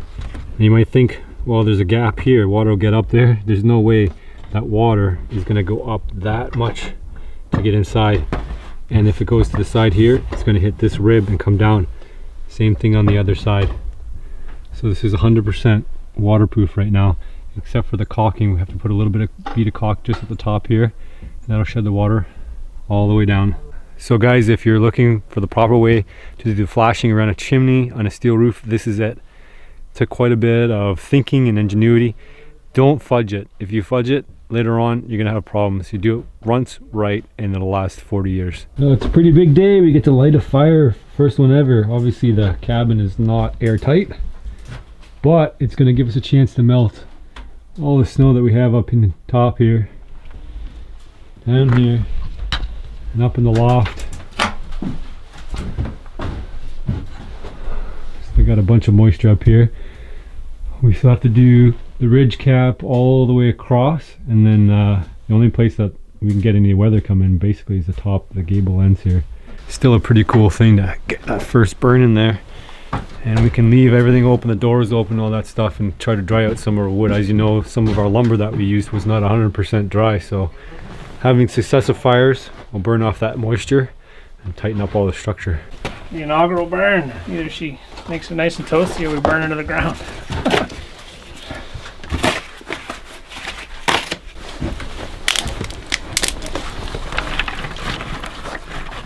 When you start as many fires as me, this makes life a lot easier.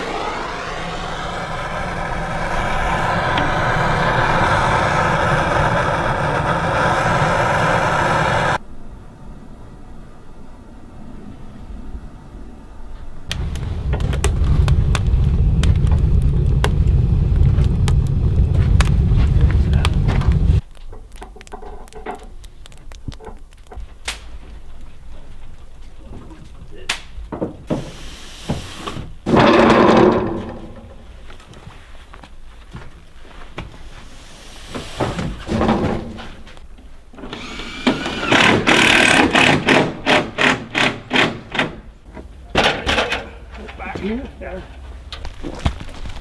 Okay.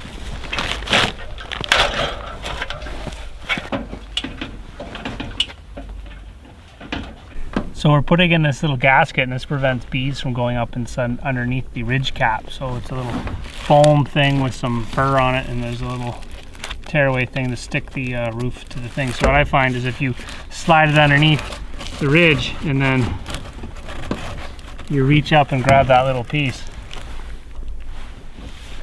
If I could reach that far. And you pull it off, and that allows you to stick it down. If I can get it. What's reaching? You just pull it off, easy peasy. And it sticks it because it's like super gluey. So now it's stuck. So now we just screw in every rib and we're done. Pretty red roof.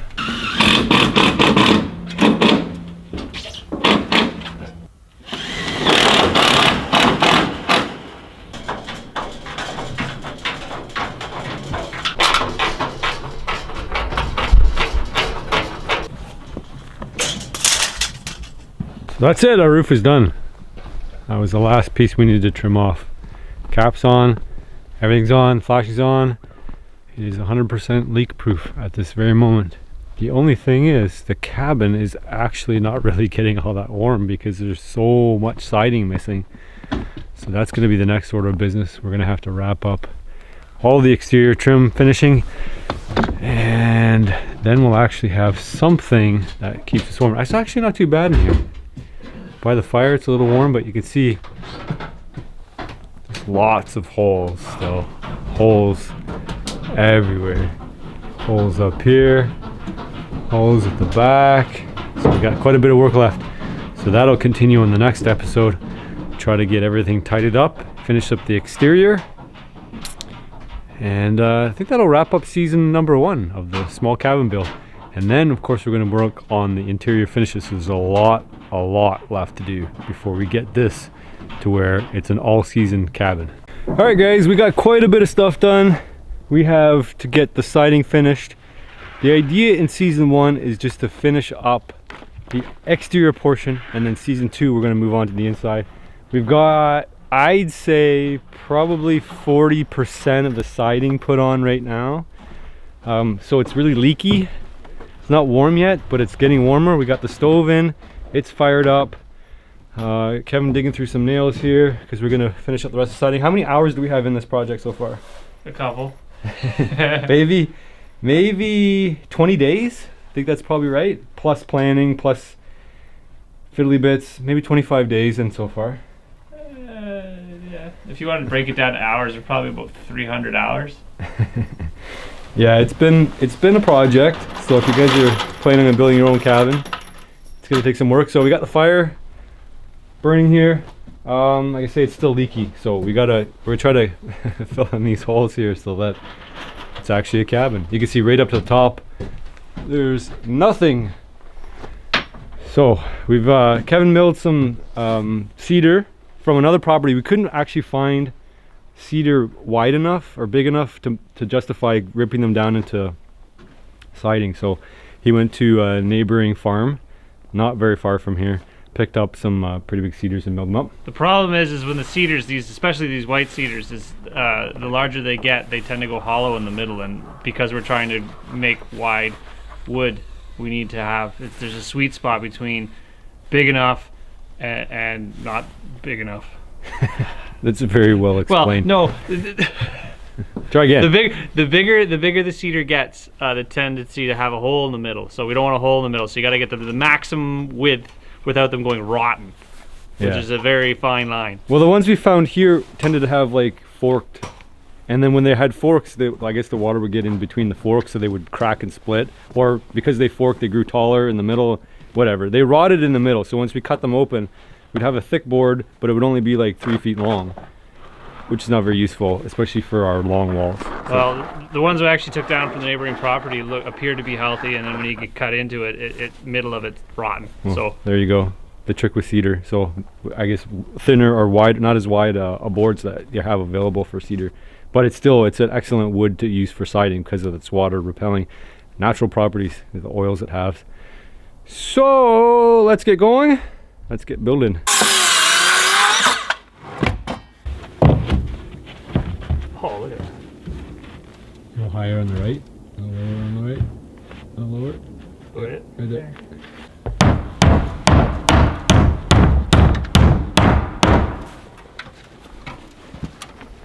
one nail ought to do it.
Curious to see how wide this is, how many years it's been growing for. I'd say at least 5. You count all the lines there. It's probably 60 years old. At least, if not older. Older than that, so 60 to 60. Well, to this 80. tree was taken from a piece of land where it was too wet for them to actually plant crops. So they wouldn't have. This might. I doubt it's original old growth, but it would have been sitting there for a long time. So you killed a 60-year-old tree? Well, see, the problem is that they get much larger than they start rotting and falling over. So, did we save it? Who knows? Maybe you promoted life of another cedar that. That's right. Well, so the top we left in the bush, so like the wild animals and stuff are going to eat it. So I'm sure the population of rabbits is going to go up huge, because if you look through the bush, there's nothing on the ground. There's nothing for them to eat. So you cut the top off and you just let it sit there, and you go there in the spring and there'll be nothing left of the actual greenery. It's all gone. They've been eaten. So there's quite a few animals that'll benefit from cutting old trees down. For starters, the young trees that are suffering because they can't get any sunlight. So you get rid of the top canopy, light penetrates down the ground and new life renews. And as Kevin was saying, deer actually benefit a lot from eating cedar. Their diet almost switches exclusively to eating cedar tops in some places, especially where in areas that are very nutrient deficient. So I mean, the winter time, if you can cut down a cedar tree and just leave the top, a lot of animals will benefit. Like Kevin said, the rabbits and the deer especially. The inspector showed up. Yeah. We got busted by city ordinance. No, we're good. This is Grant. He's what do you call yourself? A framer? Contractor. He's a real carpenter. A real dude. So he's gonna give us a hand here. He's helped Kevin out on a few different projects. I don't know if you know, but Kevin's a professional renovator. I put that in air quotes. No, he is an interior renovator. So Grant does more of like the framing houses. You do any like straight from scratch framing houses? Oh yeah. Yeah. Yeah. So there you go. So he's more better at this than we are. Put it that way.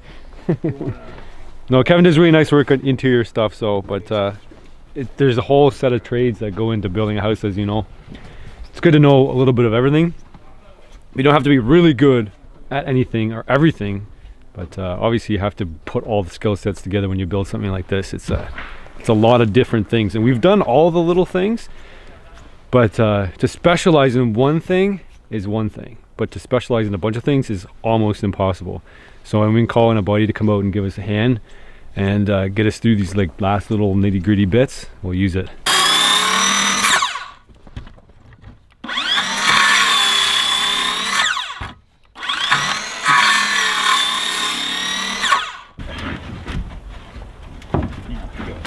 Oh, that's perfect.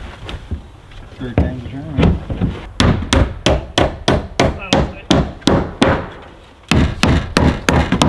Nicer if it stopped snowing on my face.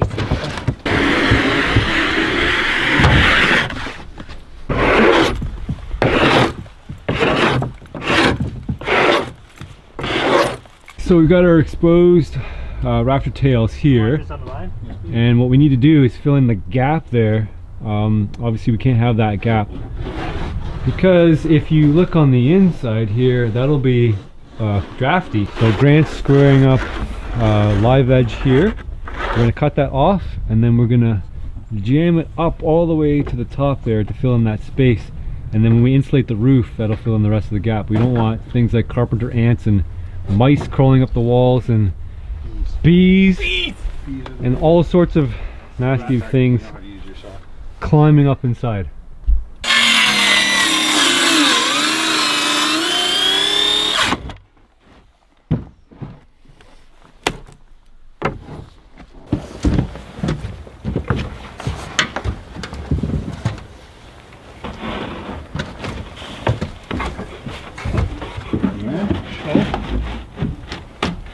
There you go.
Well, that's beautiful, Grant.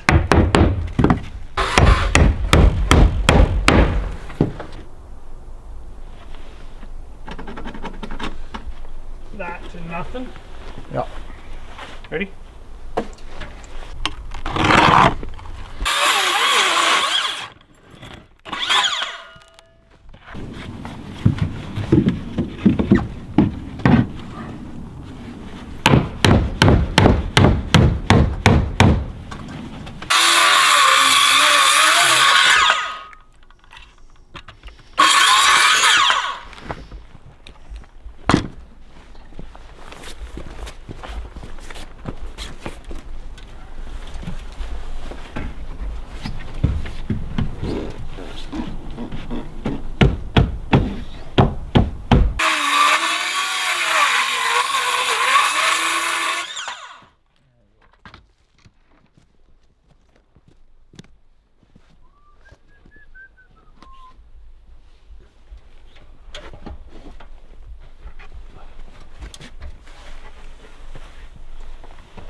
Upside down.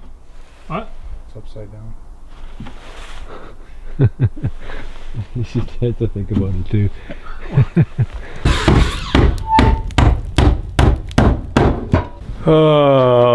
Good morning, guys. Well, we didn't get all the siding done. There's still all that up there. So what we've learned, wow, we already knew this, but it's really hard to keep a small cabin warm when you don't have a door, you don't have siding. So what we did get done yesterday was 3 walls. So this wall is all done, all the way to the top. Looks beautiful. Swing around here. We got this wall done, all the way to the top. Beautiful. And then I managed to get this side done late at night, all the way to the peak. It also looks beautiful. Today we're going to do something a little bit different. On the top, Kevin had an idea. He wanted to do shakes. So the top half here will go a little bit higher, and then the top half is going to be all shakes. So we're going to put plywood down, strapping first to bump it out a little bit, and then plywood on top of that, and then we'll be able to put the shakes on top kind of where we want. If we can't really put shakes just in that open space, in the all the open, I can't talk, it's so cold, all the open spaces we have up there. So we're going to fill that all in first, and then we'll be able to put the shakes on top. So Kevin milled a bunch of shakes the other day. Looking at this now, I'm not sure if he realizes it, but we're actually a little bit shy on siding, so I'm not sure if he's going to side all the way to the top now, but he's just about to get here. We've got some wood in the stove, and we really need it today. It's not like there's a ton of snow outside, but it's cold.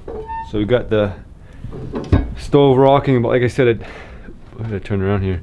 You guys can see me. The stove's on, but it's not very warm in here. It's warm a little bit, but not super warm. Oh, here's Kevin now. Oh, we got some shakes. Ooh, pretty shakes.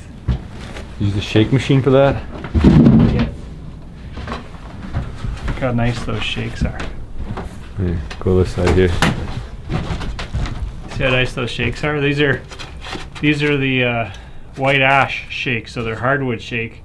See, there's a taper on them.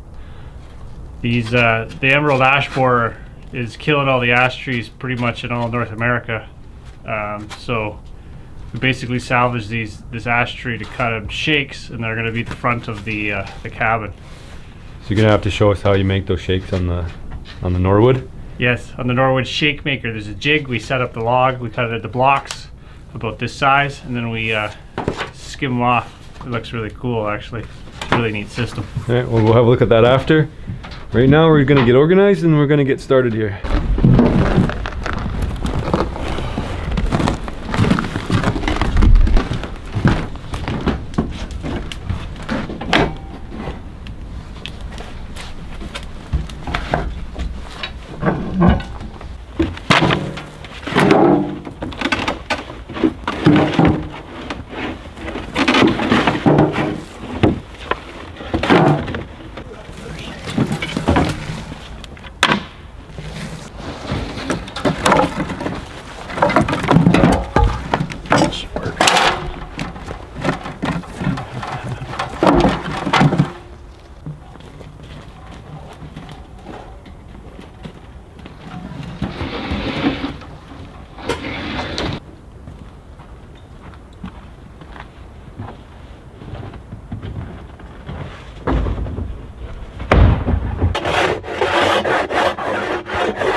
This is really the kind of day you can get hypothermia on. It's not super cold though, it's only 7 below Celsius, but it's so damp and windy, and got freezing rain now. Not quite freezing rain, more like ice pellets, but it's cold.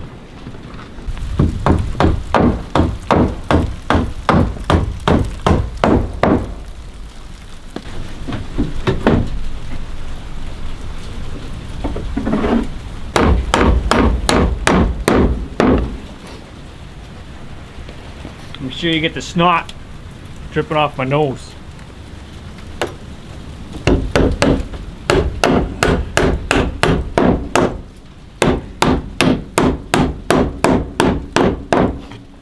So we're doing a little architectural detail today. So we're adding the top shake where we're going to go up. We're just building it out a little bit, so it gives it a little differentiation between the actual lap siding and the front of the building. Style. Now, as we've built in the cabin, it's starting to actually slightly warm up in here. We've noticed it kind of smells sweet in here, like maple syrup, like candy. Neither one of us have candy here. So it just must be all the sugars and the wood. That's all we can come up with. So as it's drying out, because we used a lot of wet wood, especially the cedar, it must be just like the cambium layer just burning up, and the sweetness is coming out of the wood. It's actually pretty cool. So it smells like a sugar shack, slightly. Not quite like maple though.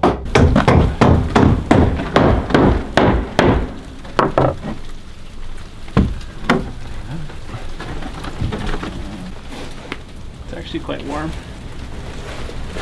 We're the only place in the cabin that's warm because it's leaking out the front here.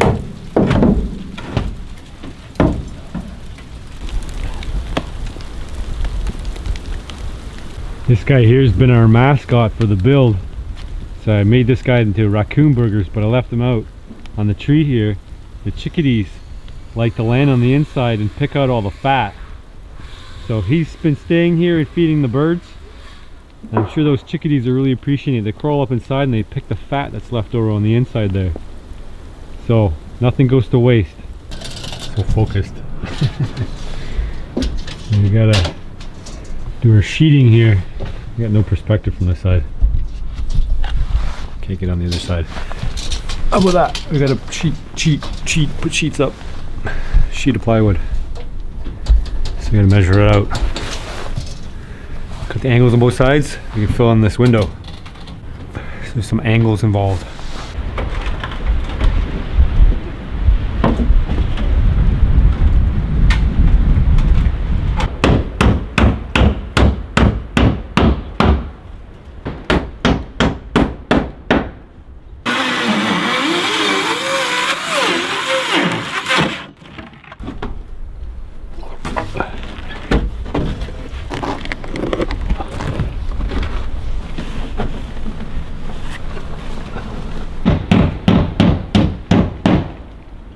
So our upper window is actually, oh no, it's frozen in there, that's not good.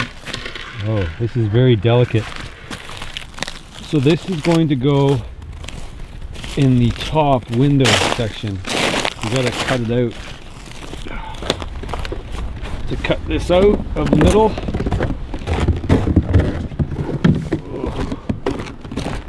And bring it inside and warm it up a bit.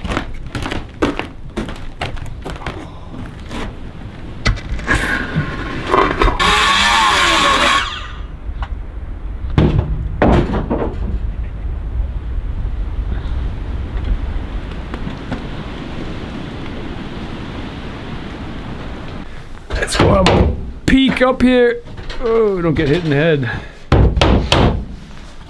See our window from the loft. There's a window from the loft. Gotta put a circle. Circle window. And then perspective wise, there's our, I think I got it. Kevin's gonna shoot it for me. Oh, No, you're good. There. Can you see me? Can't see me.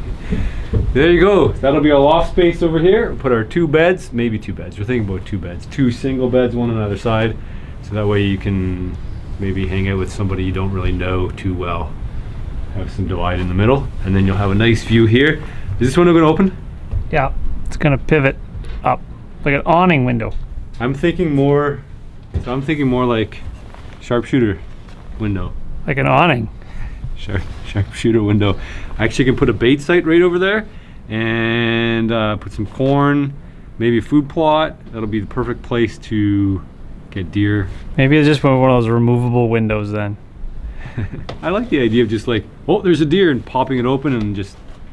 Logistically speaking, I don't think that's gonna work. We need a place to stand here though. That'll be perfect.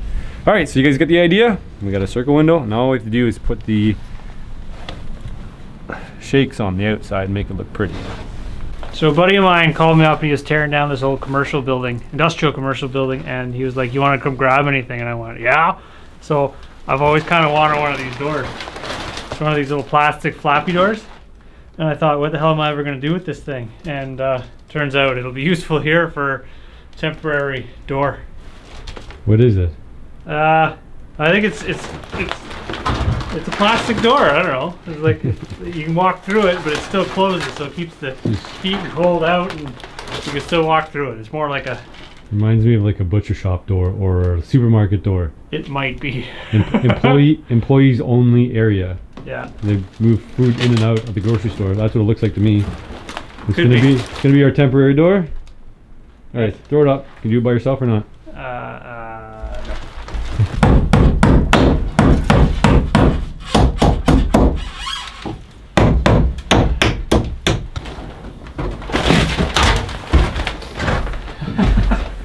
It's not really a door.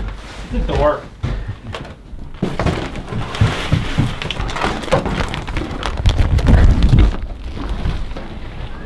I don't think I've ever walked through a door like this. It just feels weird. Ready? You guys get to go first time through a door like this.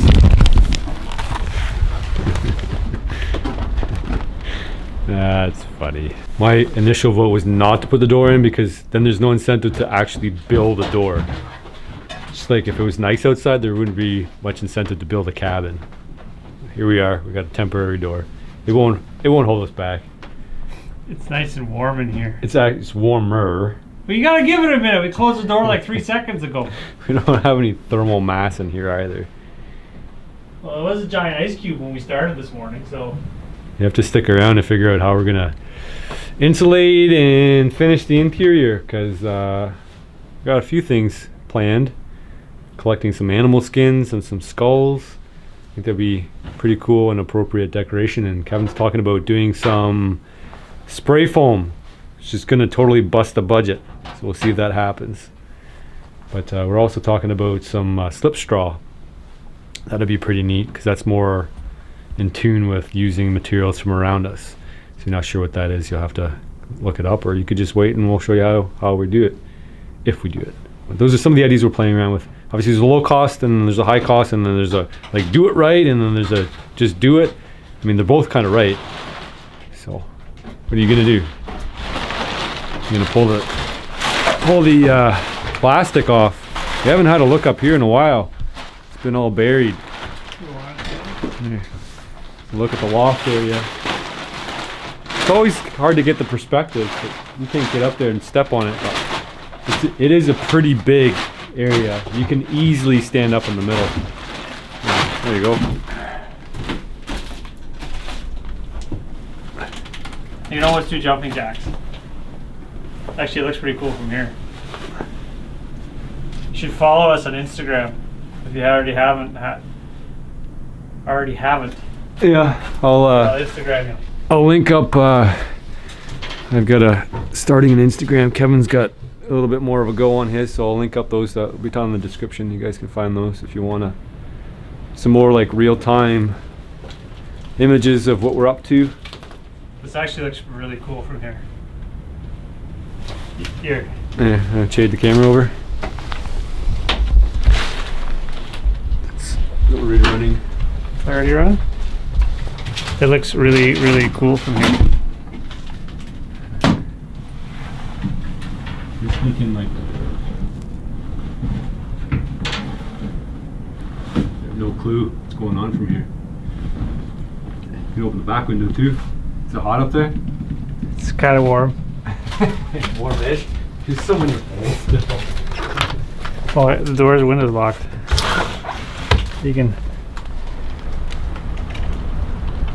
Fancy. Close the window, letting all the heat out. This window.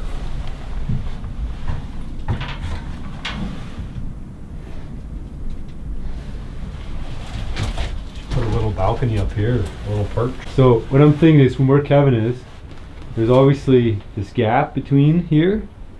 If we put a bridge across, so where I am now, you could climb up and then you could look out here, and then you could even put like a little bit of a little perch area here, so you could actually sit out in that space and overlook everything. That would be pretty neat. And as always, like pond, food plot, and if that doesn't work, bait station, and that'll draw lots of animals in. Better look at the window here. Ugh. Not opening anymore. So if anything creeps up behind here, you got a nice view over the other side here. Plus, having that window here means that if it gets really hot in the summer, we open this side, open that side, and you get a nice ventilation system, so you won't bake up here. And in the winter too, if we finally get it warm in here, then we can open the window if you like start baking in the middle of the night because it's too hot with the wood stove, because we are in the upper reaches of the cabin, so obviously heat's all going to stay up here and pool versus down. It's going to be a little bit cooler at the bottom. Back to work, man. Winter's coming. Winter's here.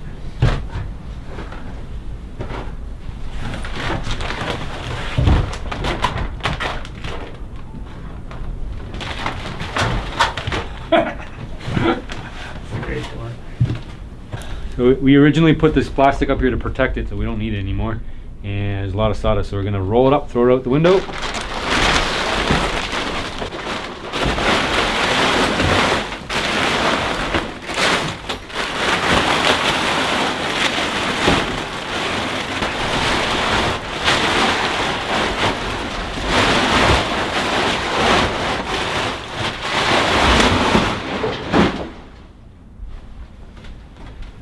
Wish I had some gloves for that. My hands are freezing now.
How much a revealer? I think more is more is probably look nicer. More of a reveal? Like this? No, like yeah, it's shorter, like more gingerbready. I think like that. Touching. Is it touching or is this thick? It's thick. Is it blinking still? Yeah. That means we're live. It's with the cord. It's a mic. Oh. You're mic'd. See? They can hear everything I say. Look like a Christmas tree. They can't see that. They just see you looking like a fool. I'm looking at my brother looking like a Christmas tree. Alright, you gonna cut this or me? It's a cordless Makita. Pretty fancy. There's no power at the off-grid cabin. Yet. In the woods. Good.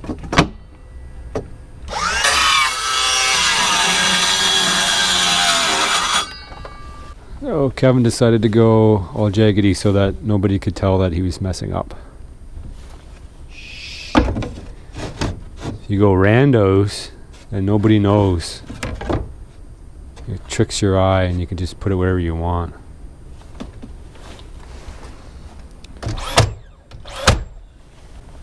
So none of them are going to match up. Ideally, if you do it right, then none of them really match up. Ever.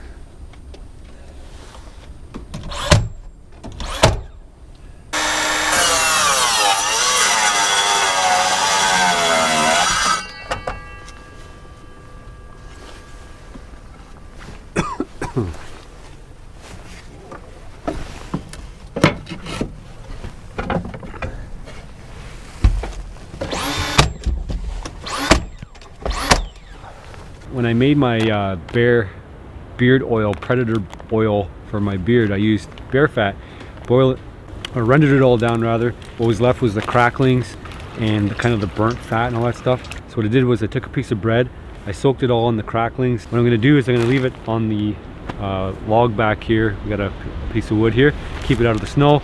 I'll put it down here and those chickadees will get to eat it. So I get a good mixture of the fat from the raccoon and some bear fat and bread. So this goes more of another tie-in to how nothing ever gets wasted. So if you ever like shot a deer, for example, it ran off into the woods and it disappeared and you never saw it ever again, would that deer actually go to waste? It's kind of an interesting question, right? I mean, does it go to waste or does it go back to other animals and cycle back? So to talk about waste is more of a human term, and this kind of illustrates things because, you know, if you just threw it out, is it wasted? Technically not. I mean, nature doesn't really work that way. It doesn't have value. So humans place value on certain things. So you're wasting food, it's because humans would want to ordinarily consume it, but it cycles back. Life cycles, nutrient cycle. So let's cycle this back into the environment. We'll give it to the birds so they can make use of it, especially in the wintertime when it's hard to get food otherwise.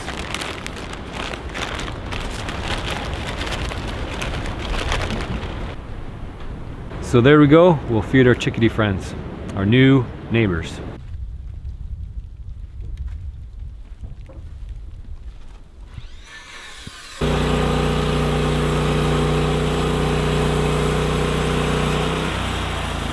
Alright guys, today we're going to try to finish up the exterior. We have to build a door, try to seal it up. Oh, I'm in the ditch already. Traffic jam. Kevin coming up behind me with the Suzuki. Got a delivery coming. So we're going to try to do is wrap up everything on the exterior, see if we can blast some heat into this and dry it out. I know there's some concerns about the mold, so we'll address that. But first we got to dry everything out. Most of the stuff's dry, but there's a few things here and there that are still wet. We got a big load of stuff coming in here, all our tools and everything.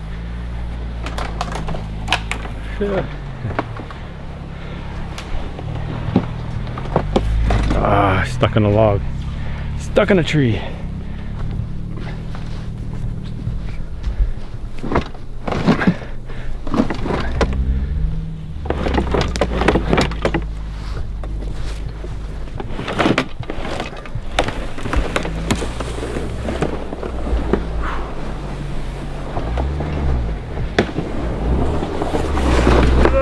Ouch.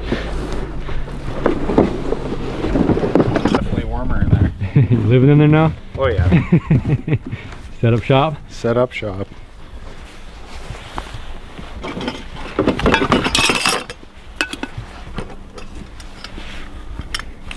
I need to get water. Oh, you need water? You need to make water. You make water? You're not gonna get it from the creek down there? Hopefully. It's a little muddy. Is it? Yeah, a little muddy. Need more snow. Craft Services is here. Fill it up and pack it down. Crumbs add flavor. Making some coffee? Making some coffee. Hopefully we won't get the shits. let that melt down for a bit.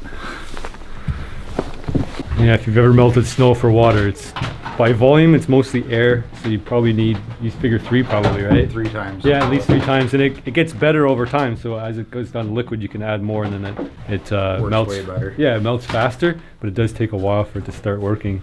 So it's probably a half a day's project. Oh yeah, we'll have coffee. Whenever you can find liquid water, find liquid water.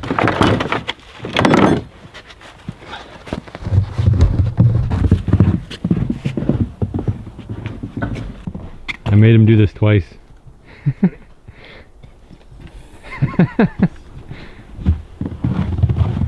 Don't be grumbling.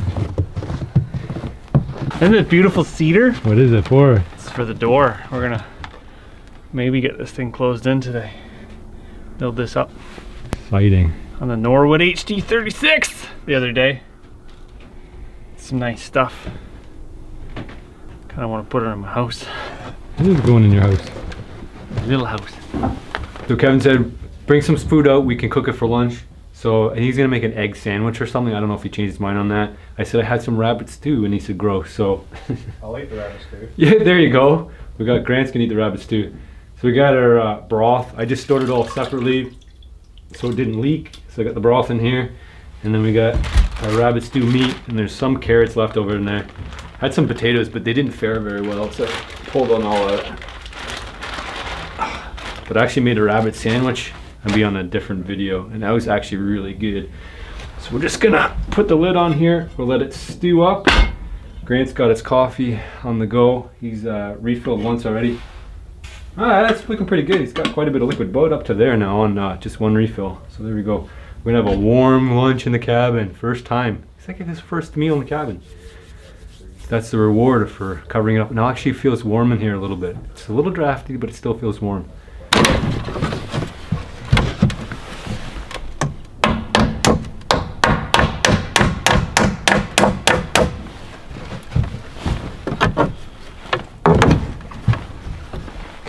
When you're using a trim hammer to do like rough carpentry, it doesn't usually work out too good.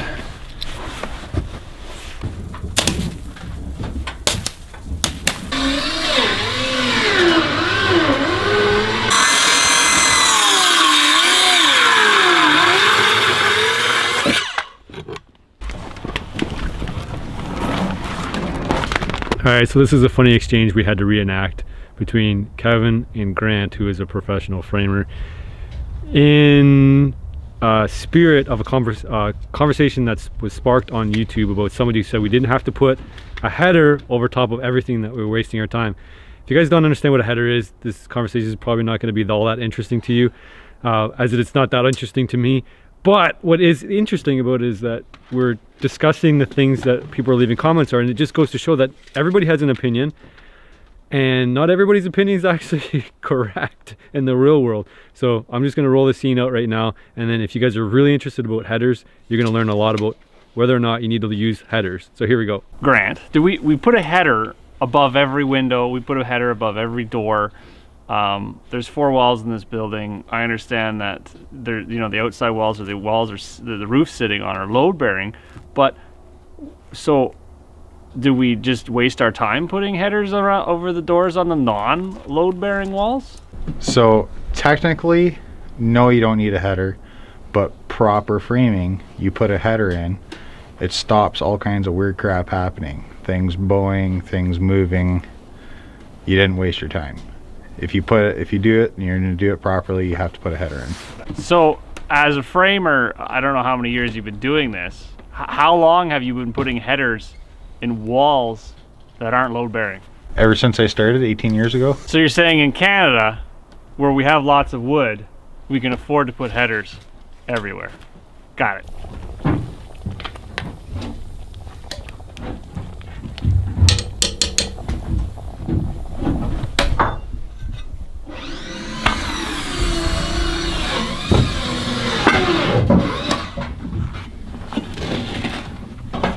This is the top door jamb. This is, but this is kind of fine carpentry while we're doing it in the bush. So we got to kind of melt the ice off of it. So we got it on the stove there.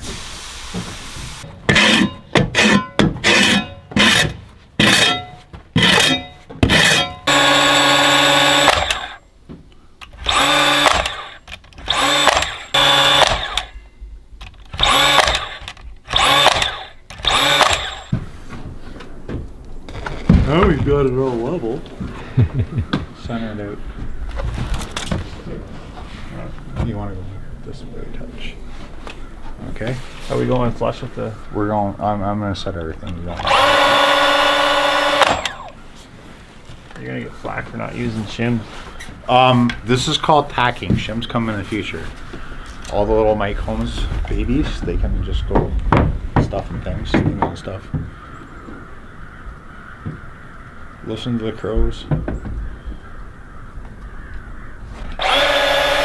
Okay, tacked. Did you get that?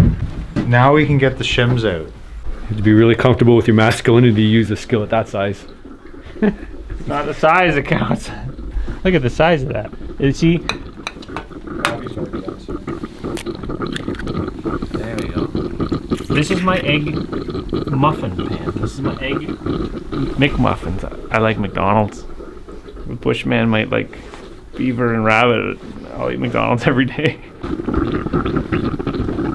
Stick.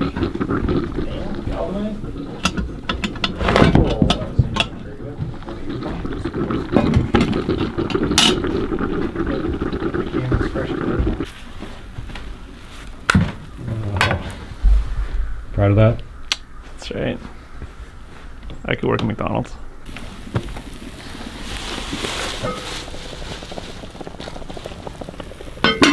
Still, hang on, wait a second. Your skillet is way too small. Careful. Watch. It's not gonna melt though. Shh. It's gonna melt. There. That doesn't melt it. Oh yeah, it'll melt. Face it, man, your skillet's too small. No, you should have put the butter. Are you skillet shaming me? Yeah, yeah. I'm You getting skillet shamed. You should put the butter in the skillet and then put the bun in. Oh, there. she's fine. There. There, now we're gonna see where, oh, it's nice and soft.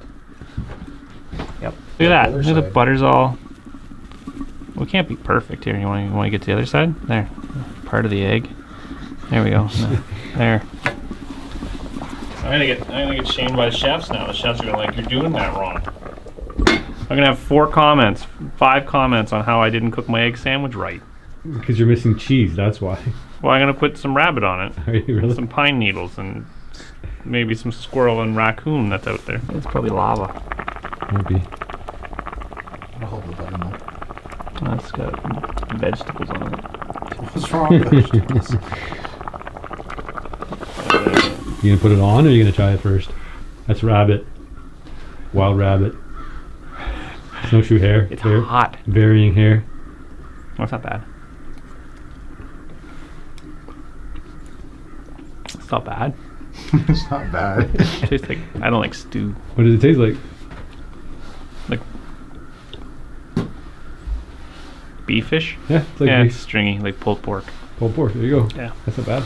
It's not bad at all. Grant's gonna try some. I'm gonna have a bowl. That's your lunch, right? Oh yeah. Yeah.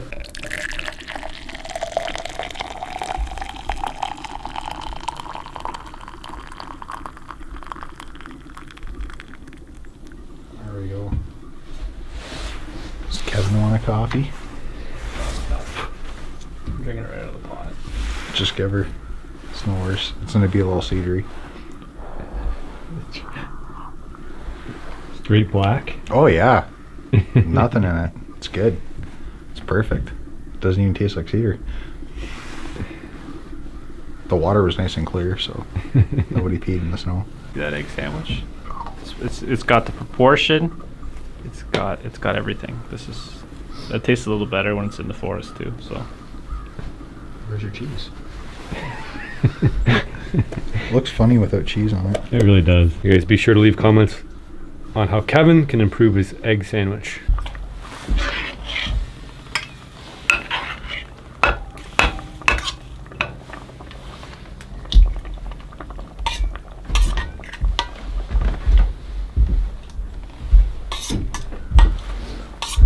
It's not super fancy, but it's going to be a nice warm meal.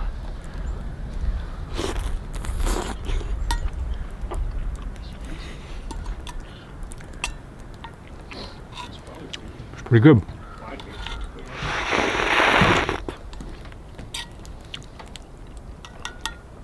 It does taste an awful lot like pulled pork. Pulled Pulled beef.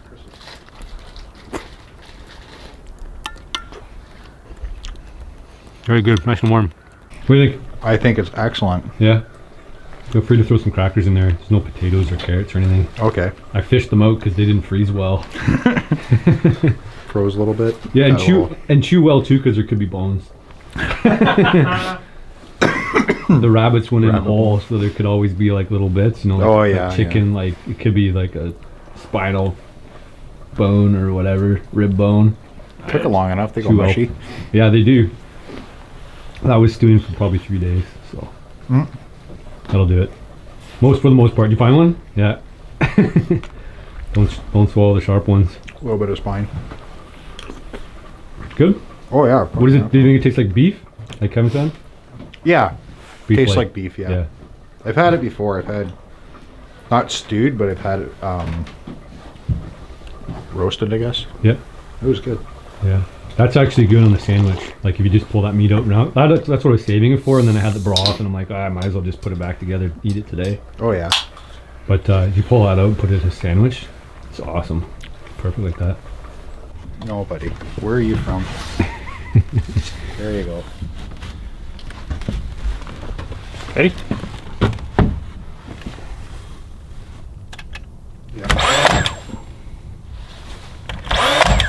Good or good enough? Close enough. Close enough. Close enough.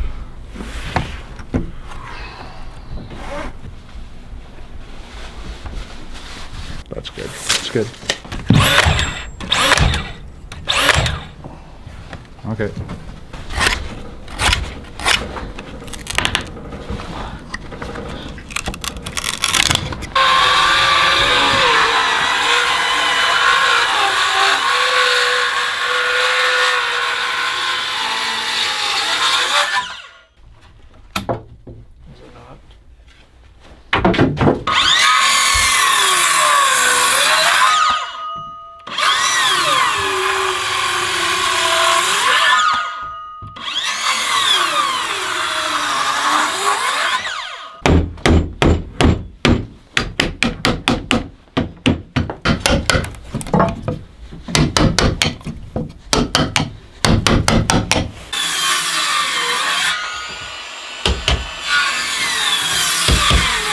There we go, we're recording. Look at that. Wasn't that heard? One button does You got it framed out and everything? What's that? You got it framed out? Oh yeah. Everybody can see He's a framer. Master Carpenter at work here. Yeah. Well, now he's doing it with it. Yeah, That's how I was doing it before. yeah, with your hand right in the way of it. What, like this? Yeah. Is that better? No, turn the board the other way. Which way? I've been doing it everywhere. Like There this? you go. Now hold it. Yeah, that? there you go. Don't put your hand in front of it. So like you were. Like you Yeah, won't? there- I yeah, didn't there have you it go. like that. Just like you were. I had it like this. There, that's what I was doing before when you said don't do it. It's gonna hit this anyway, for the most part. Before you had. Or it's gonna hit my hand in Your the back. hand was in between.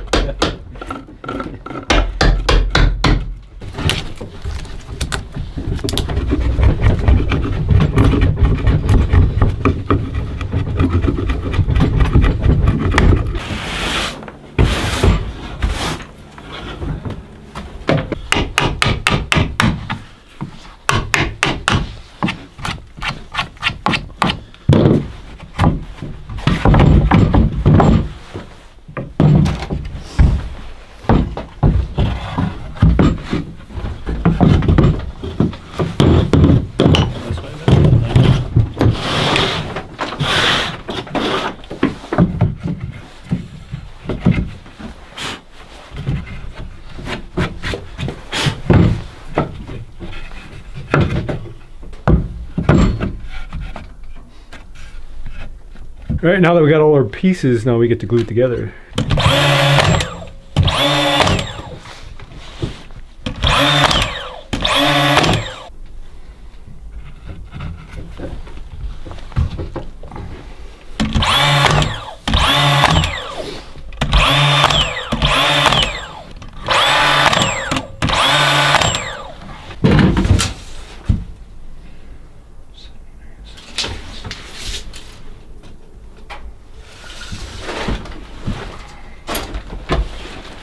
Well, that's pretty good. It's within 16.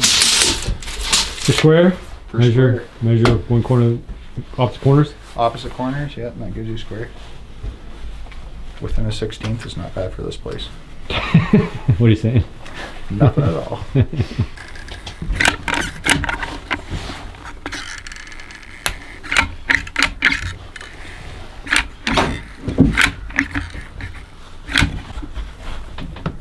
Hopefully they all go back in the same way. Now you need the really short pins. Your 1 inch ones or whatever that you had there.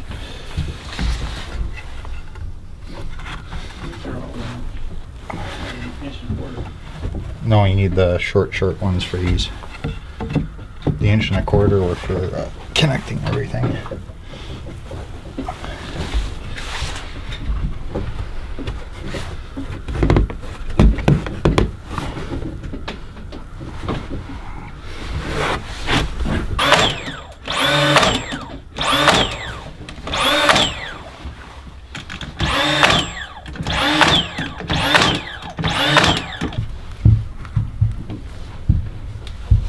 So is that a piece of detail work or is that a mess up? This is detail work. This is fine craftsmanship right here.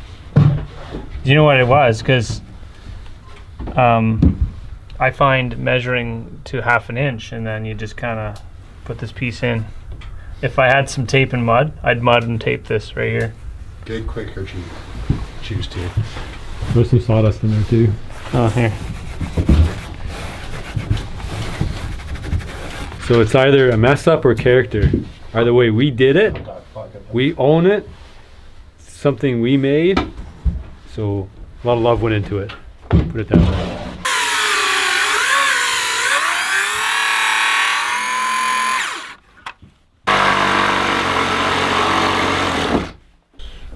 More detail work going on here. This is just protection work. Beautiful. Nice detail work, everybody. Should be proud of that. Oh, yeah.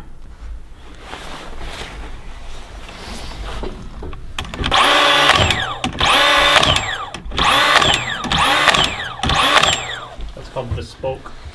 That's what's going to make this thing impenetrable. Bespoke. Yeah. Bespoke? Yeah. People are like, whoa, you guys put so much detail work into that, man. I think something's. Oh, shit, that's good.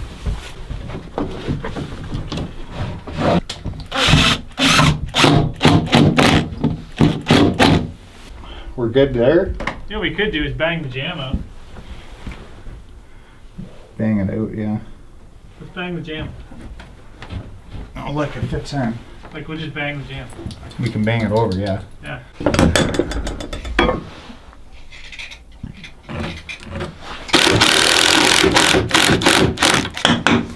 not going anywhere.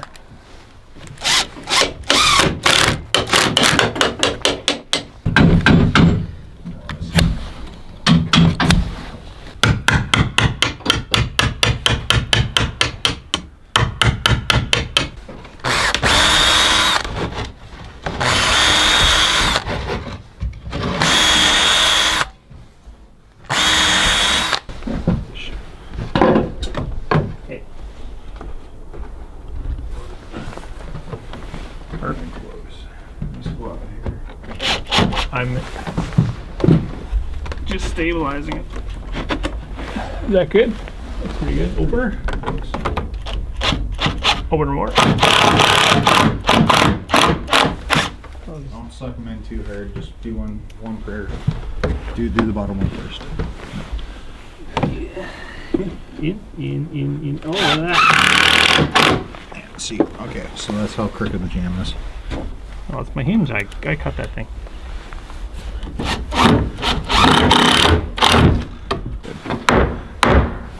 Probably throw a screw in that one. I think it's because the PL's. Back to where we were? Yeah. You want me to suck it in? Want me to put a couple more screws in there? Yes. Oh, she's close. Look at. Perfect. So we've got. Why don't we just. Let's pull the outside, or the bottom out a bit. That looks pretty good. Heads up. That looks pretty good, actually. Yeah, go. Just till they're touching. Yeah. Go.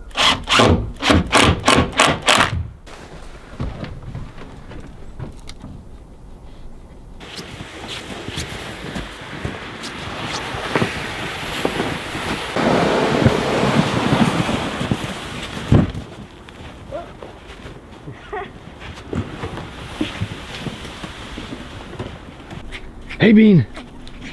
Hey! Hey Bean! Where you going?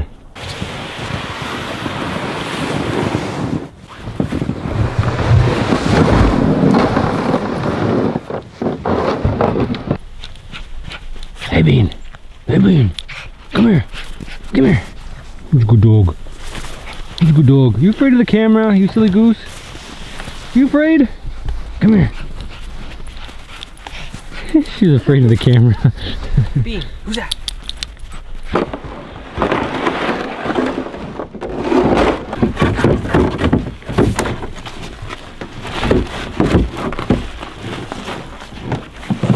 Well, good morning guys. It is super cold today. We're in what's called a polar vortex. I guess it's some word they invented to make the weather sound really cool.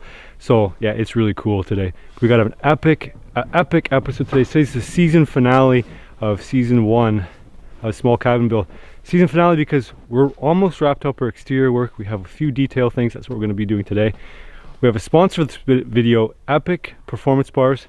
They love what we're doing here. They want to give us all the calories you need to finish this up. So we're going to have those bars ready on demand. We'll be sampling them a little bit later. So yeah, we have detail work. So I don't know if it's a lot of you guys might think this is done. Is it done? No, we have to actually add another piece over here. So that's what we're going to be doing around the windows. We've got some gingerbreading to do up top as well. Up here, we got to put our window in. It's not in yet. That's Kevin taking a leak off the front deck. You know your neighbors are too close when you can't do that. I've got my son Holden over here in the background. He's building a little Quincy with his buddy from school. So he's busy being a boy.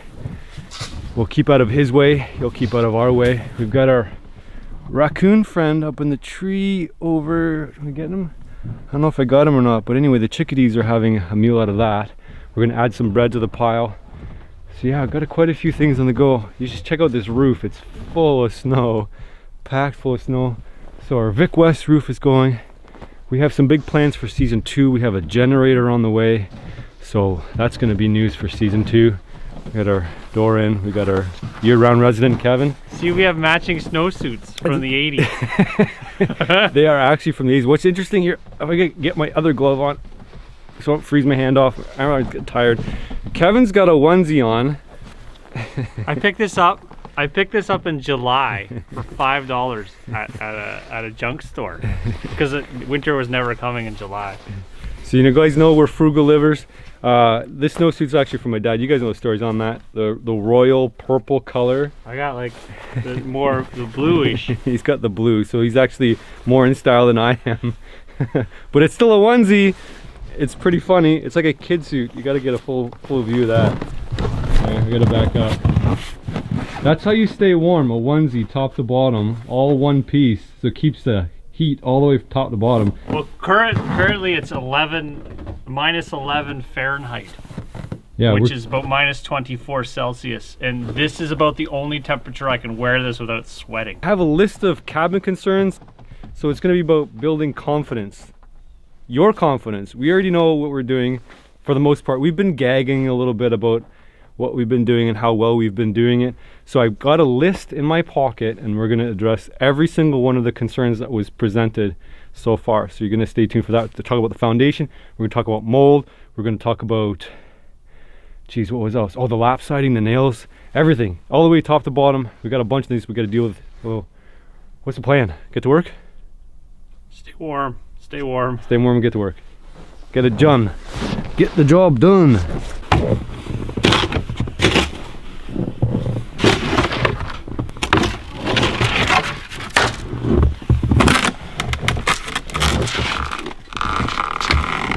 You gotta grab the 2x2s.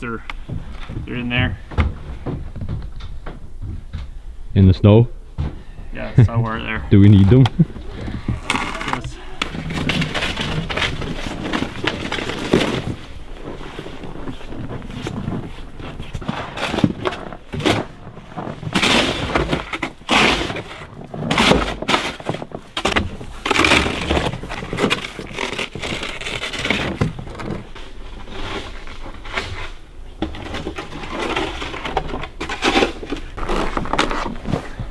the last bit of structure holding the whole thing up from toppling over. Well, won't this make it just fall over? It might. Probably if nobody has confidence in our building, take it off and see if it falls over. Well, I don't think we should. No? Should keep it in there? I think it might fall over. We should add some more structure probably, or one on both sides just to make sure it doesn't topple. Well, you don't want, it's like a house of cards, right? Like we take this thing out, it might just fall off. Alright, just take it off. It looks ugly. Trying to get a nice thumbnail picture. Frozen in the ground. It's actually not even touching. It's not even holding it up anymore. It's like, okay, I'm good. I've done my job. Lift up. Yeah. Wow. Almost. There you go. Frozen in the ground. Wasn't actually holding it up. That was a relief. I thought it was gonna fall over. Guys, I'm just about to dig into a bar after working up an appetite, hiking out here, getting set up. So this is the kind of bar you want around when you are a high performance athlete. You're out there trekking, you're out there working hard, you want to stop to make a fire, you're ready to go dig into the bar. So there's 4 flavors. There's peanut butter, almond butter chocolate, lemon, and peanut butter chocolate. They're all good. The lemon has kind of got a hint of lemon. It's not super strong. And the almond, my favorite now is definitely the peanut butter chocolate. It's got that nice wrap of all those little flavors that you like to hit, the high energy kind of stuff. So what sets this bar apart is that it's gluten-free, soy-free, kosher, and it's 12 grams of protein that makes it use cage-free egg whites and nuts. Also no added sugar and no unspecified ingredients. What you see on the package is what you get, and there's only 6 ingredients listed. That's it. Nothing, no funny business.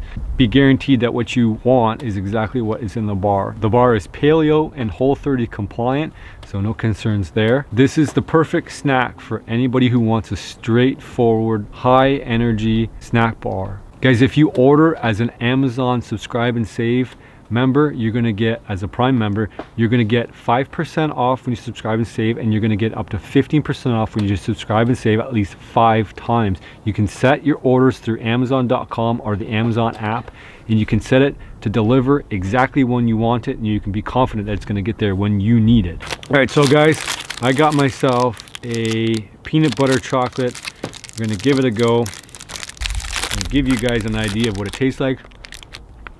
A good, chewy, and filling snack. It's got that right blend of chocolate and peanut butter. And we gotta get back to work. What do you think? Final verdict?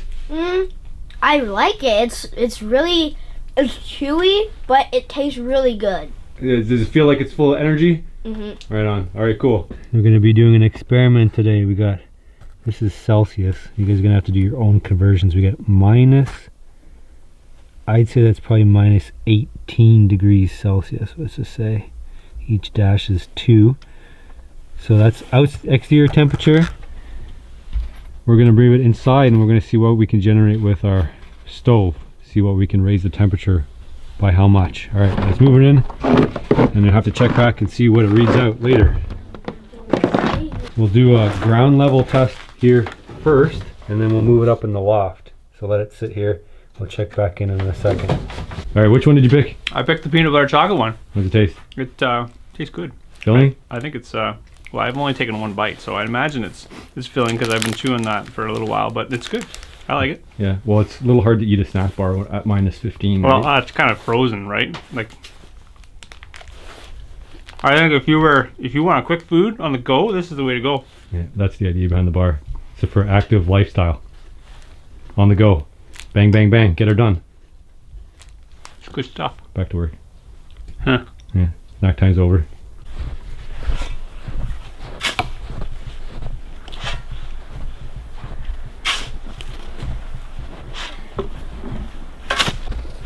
What are you building?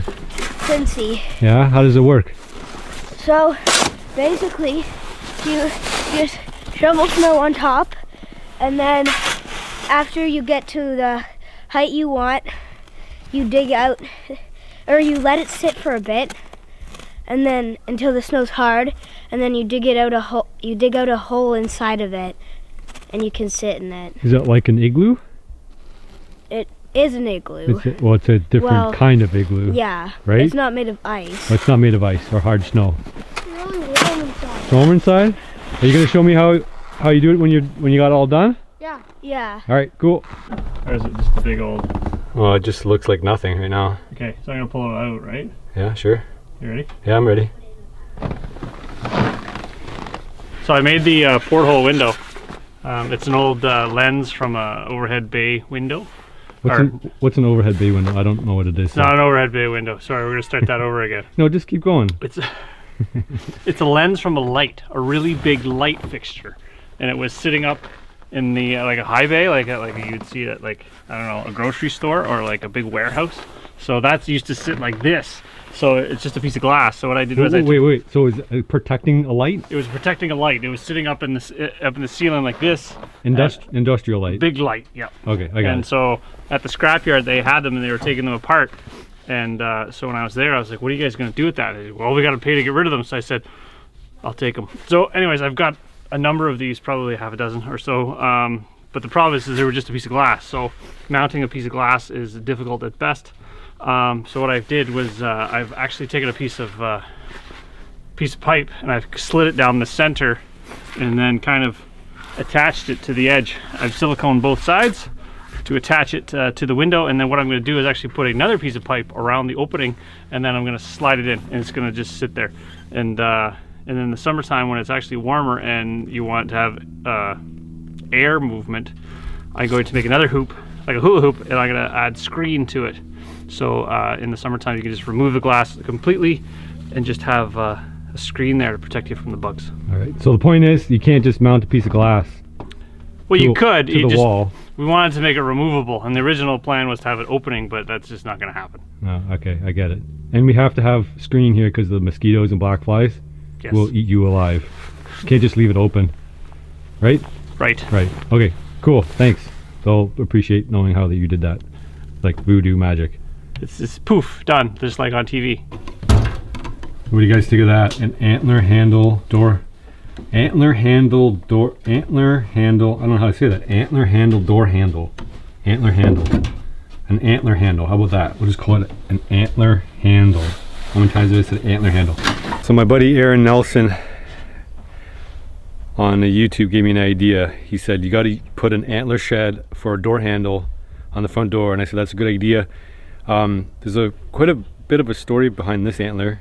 It's actually not. I just found it in the woods. But I had, as a mission goal, I had made for myself a while ago, a couple years ago, is I wanted to find shed antlers, and I found that it's easier to find a live deer than it is to find a shed antler, and that's the truth. So even scouting out in the winter, in the spring, after they've lost their antlers, I don't know if you know about that, but they just lose their antlers in the winter. They don't need them anymore, so they drop them. Usually around February, March, around that time. And you can go off and find them in the spring once the snow starts to melt, but they're really, really, really hard to find. So I made it a goal for myself to run around the woods as much as possible. It took me actually like 5 or 6 days to find an antler. And then once I found one, I actually found 2 other ones. So this is one of the smaller ones. So it's a little bit less of a trophy. I've got some bigger ones too. Maybe I'll show you those at some point. So we're gonna mount that on the door. I think we gotta mount that there. What do you think? Antler handle, door handle? I guess so. Too rusticy? I think that looks pretty sharp. So just gotta nub off the nub thing there and then somehow get it to mount there. So you got a pilot hole or epoxy bolt on the inside here. Just like that. Oh, nice. Antler handle, door handle. This way. That's the only way it works.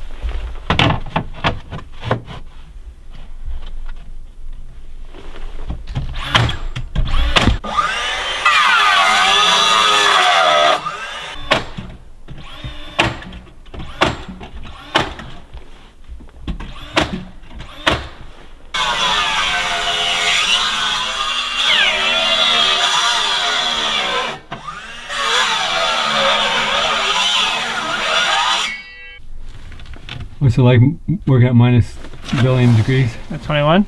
Well, I'm okay. The batteries don't like it. They go slow in the cold. I think it makes everything a little bit harder. I kind of go slow in the cold.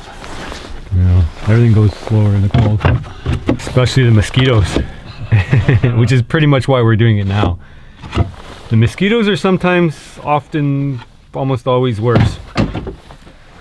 The cold is something, but the mosquitoes, like, I don't know. Mosquitoes in the heat, you can't escape. Not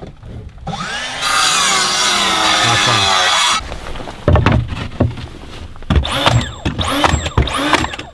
So I don't think we haven't aired this part of it, so I don't know if you guys are gonna have questions about this, but all it is it's just lap-sided, that's all. It's like you could cover the, I don't know. Do you want me to? Look it up. Well, maybe There. Kevin wants to explain how to do it. So we're gonna cut away to a video I shot with my phone. We used the Norwood HD36. We have a lap siding shake making jig. We put it on the mill. Watch this. I'm gonna show you how to make ash shakes. I'm filming this with my phone, so I apologize in advance for the quality. So I've loaded up some chunks I've squared off already. These are ash pieces. They're in the jig. This is the lap siding maker slash shake maker. So I've got 4 blocks loaded into the Norwood HD36 sawmill with the lap siding jig. So what I got to do is I got to square these guys off, and then I'll show you the process of actually making shake out of logs.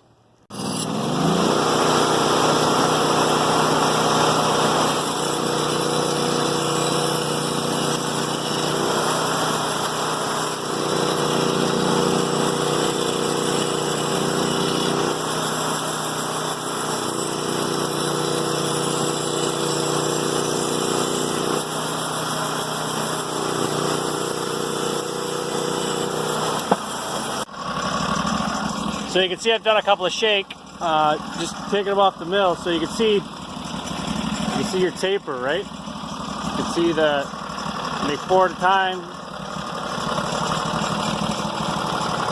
So there you have it. I've made all the shake, the extra shake that we needed to do the front of the cabin. You can see here, this is what's left on the mill.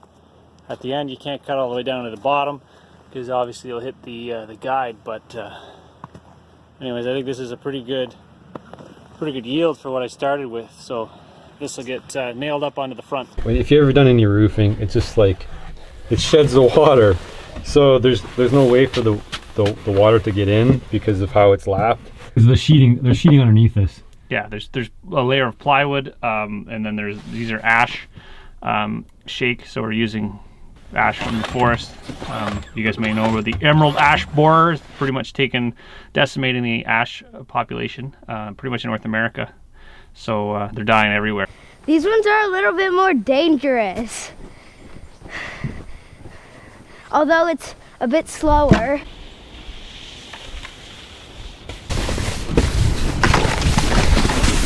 Oof. Ow. Oof. Yeah, I ran into the tree. Dude, it's soaked. Yeah, it's covered in snow.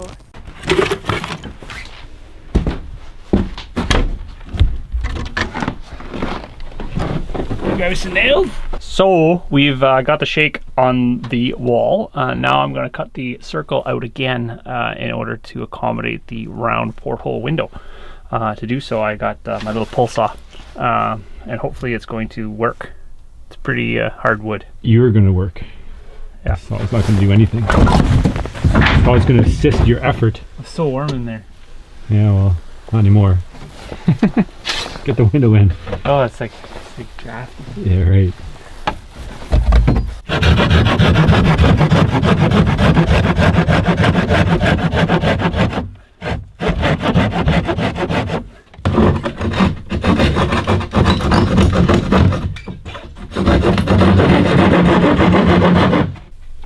It's because I'm cutting through 3 layers. Because you're weak. Out of shape.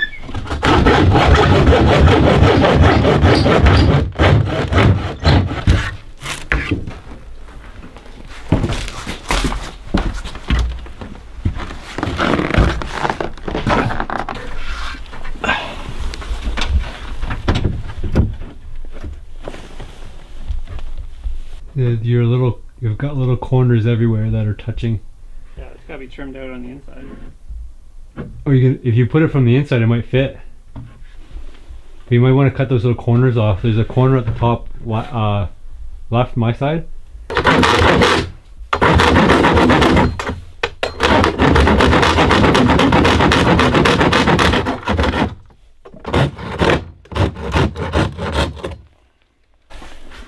Test fit it again.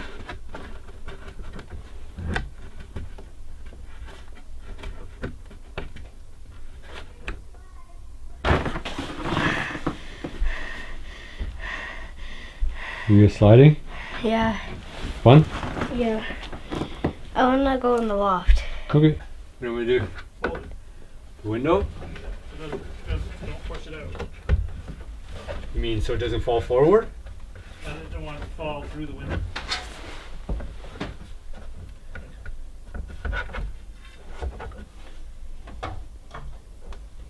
Touch your face. Yeah.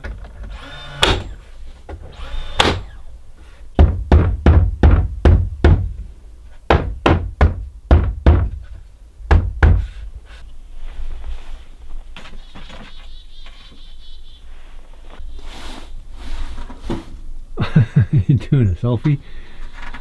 No. Are you happy with it? I think it looks okay. You think it's gonna fall out? Probably. You'd we have to need to attach it somehow. rejig it. So how does it fit in there? So It's friction fit. friction fit between these two? Yeah. Friction fit through those two pieces of plastic. So if it expands, it might it might pop out. Well, if anything, it's gonna be tight, right? Well, no, because as tight as it's going to be now, it's going to expand when it Yeah. gets warmer. Well, they'll both expand. Maybe. Maybe. Should put a clip, actually, like an up and down support right here. Maybe Yeah. if I'll fashion a piece of plastic as a placeholder right there and right there. Yeah, you could put 3 of them, and then you would Or- have it just on a screw, and then you could rotate it. Yep. Safety eventually. As you can see, we ringed it with plastic, and then we ringed the wall with plastic tubing, and then it's a friction fit. We're going to put a couple of tabs here and here and there and there, so the window doesn't just shoot out on its own. So yeah, there you go, porthole window. What are you doing up there? Chilling. Chilling? Is it warm? Yeah. So Kevin engineered a little keeper here, which presumably rotates to release it. Yeah? Yeah, That's the idea. You're gonna put what, 3? I put 3. I was thinking one top, one bottom. Yeah, probably hope. That's just from the, what is it? Is this garden hose? What is it? Yeah, It is it? water line. It's not garden hose. But you could use a garden hose if you want. I doubt it. Main water line? It's hard Oh, plastic. that's harder plastic. For both garden? I don't think anybody of our viewers are going to try this at home because this is ridiculous. They might. You can always make things more difficult on yourself by re-engineering things, make things circular instead of square. Lots of people like circular things because they think it's cool, but cool costs. It's easier to build with square things than it is with round things. Unless you're using like 100% natural materials. It's like mud, stone. But these are rigid objects. Wood is just easier to build when it's square. That's why they did it. So one of the concerns people had, at least a few of you guys had, was that the cabin was not going to be level, and somebody thought it was going to be so unlevel that you were going to fall out of bed and you're going to have to shim the bed to make it level. So I'm going to toss you over to Kevin. Kevin's going to throw the level on the upper loft portion, and we're going to see if this loft portion is unlevel to such that we will fall out of bed when we're sleeping up there. Okay, here it goes. So this is a level, 4-foot level. We're going to throw it on the wood on the underside of it and have a look. Let's see if the camera can pick it up. Well, I'll do it from the bottom here. It is dead nuts in the bubble. Okay, so cabin concern, levelness, unfounded. how many months we got this thing up? 3 months or so. 3 or 4 months. Concerned about settling. The fact that we built on a post, so we didn't put concrete down, and we figured heaving and sinking and whatever. So we're gonna throw a level on the floor. I don't know, like Dead nuts. really. I don't think you can ask for anything better than that. We'll have to check another 6 months to see if it's gone anywhere. Stay tuned. Can I give you some advice? Sure. Try to make it a little bit taller, because when you dig it out, it's going to actually be shorter than you think it is. Yeah. Right? So you might even make it a pile and then come closer and shovel that top stuff on top. You need it tall too, right? Mm-hmm. I think you're on the right track though. It looks good. Oh.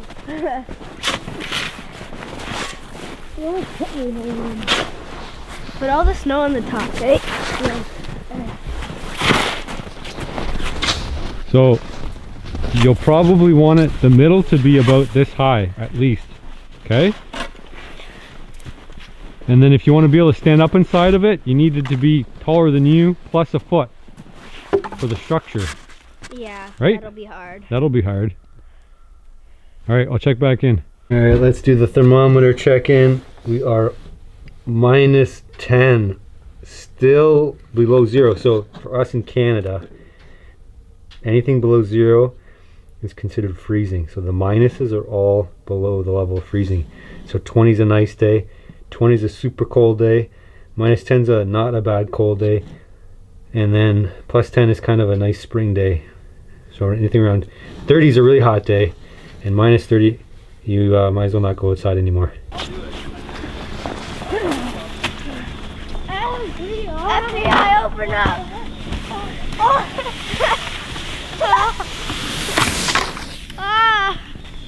So somebody asked about your fireplace. What kind of fireplace is it? This is a cast iron wood stove. It's got a cooktop. You can front load it. So you can put the wood here. It's got little keepers so the wood doesn't roll out, and it's got a little ash pan so you can pull the ashes out when you're done. What's actually neat about the stove is that you can top load it as well. So you can put the wood, or the actual wood inside, and then top load it. And it's got Cost? cost. We picked this up used from a local dealer here. I think this thing retails actually for about just over 2,500 bucks. We ended up picking up for $450. So You got two stoves for that, didn't you? no, I bought another stove. Oh, so that was like a. The other stove was $100, and it's just a steel stove. This is cast iron. It's got some style to it, so I figured I'd put it to the cabin. The other one's just more of a utility stove. It was just a steel stove, so it was $100. So you could, in theory, put the $100 stove in here. It just wouldn't be as nice. You could probably get a free stove.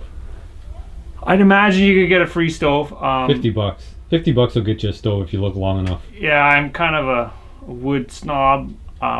I like pretty things. I don't mind spending money on stoves. The thing with this thing is once we have it insulated, you can dampen it down. It won't consume a lot of wood.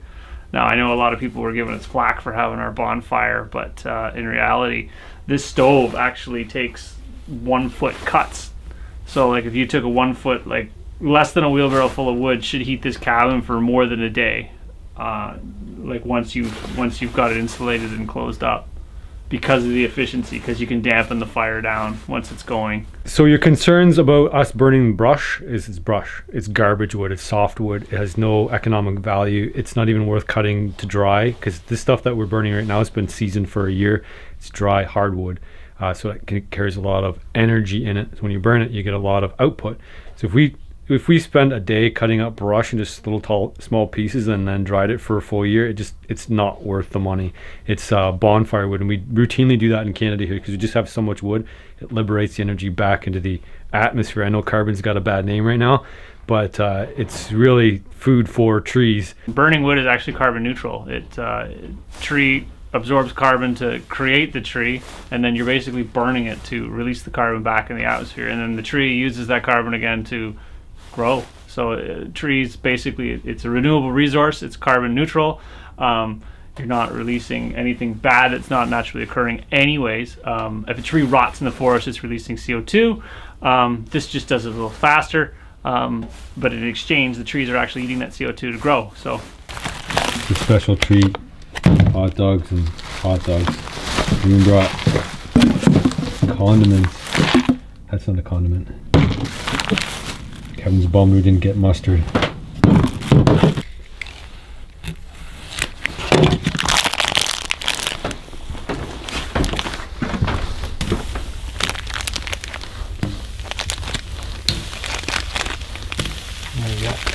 No. How hungry are you?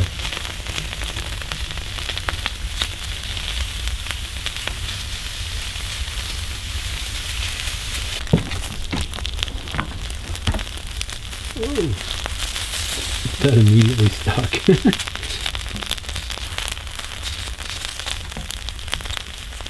You gotta do the hot dog slits. Otherwise you get all sorts of bad stuff from cooking it too fast and not cooking the middle.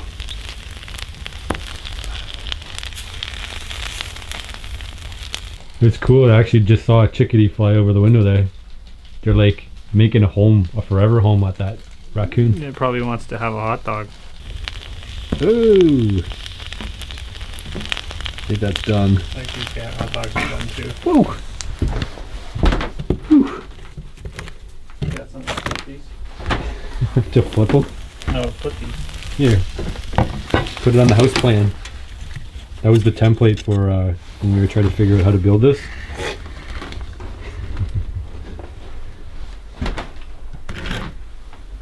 Somebody did ask for a blueprint. I'll send you that in the mail. That's actually how we came up with building it. It's not. I'm gonna do a double dog.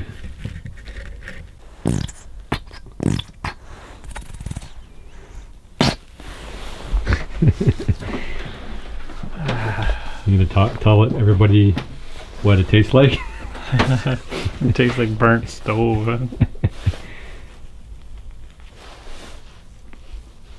It's underwhelming. Is it warm in the middle? Yep. We're gonna go for the relish. We did forget mustard. Oh, that's a lot of relish. Normally we just eat real quick and keep working. So the days are super short out here. It's dark by like 5 p.m. And usually get started till 10 because of the weather and all that stuff. By the time we get this heated up and rocking and get organized, get our tools out here, it's a pretty short day. Once we get the lights out here, make a big difference, and the season changes. We can do some stuff near the end, but once it gets dark, it can't work out here anymore. Been a while since I had a hot dog. Hot dogs are good. Do this without dropping. Hold it. Ready. Hold it. Hold it. What? It's ready. Okay. Jeez. Gonna drop it. No, don't drop it. Quick. Gonna drop it. What do you say? Thanks. You're welcome.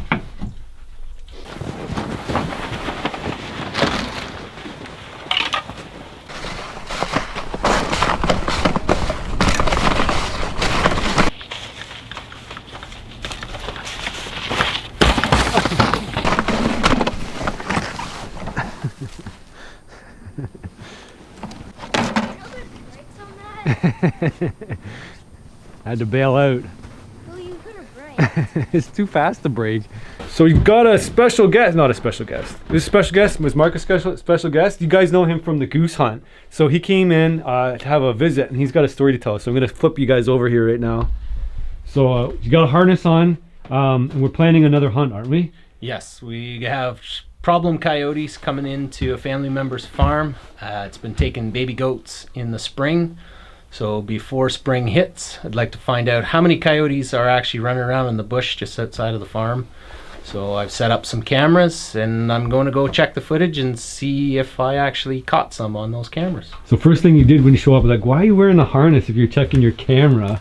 Yeah. So there's a story behind that too? So my cameras aren't exactly cheap, and so I put those about 10 foot up in the air. So I actually use climbing sticks and linesman's belt and stuff just to get up to even check my cameras. So Right on. you're not going to see them if you're just walking through the trees. You don't normally walk around staring 10 foot up in the air looking for cameras. Right on. And so Done. so you mentioned coyote. We're gonna do a coyote hunt. Yeah, I'm typically you shoot it, you eat it kind of person. I have no interest in eating a coyote, but maybe you do.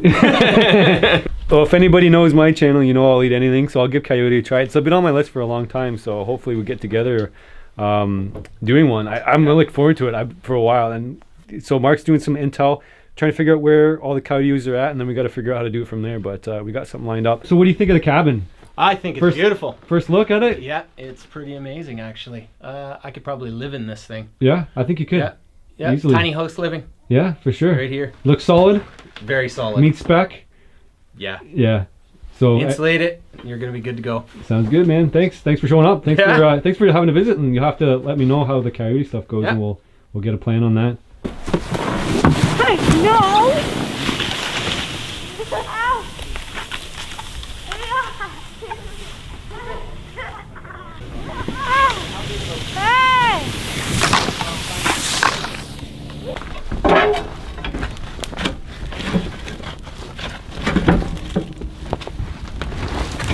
Need some more wood in there.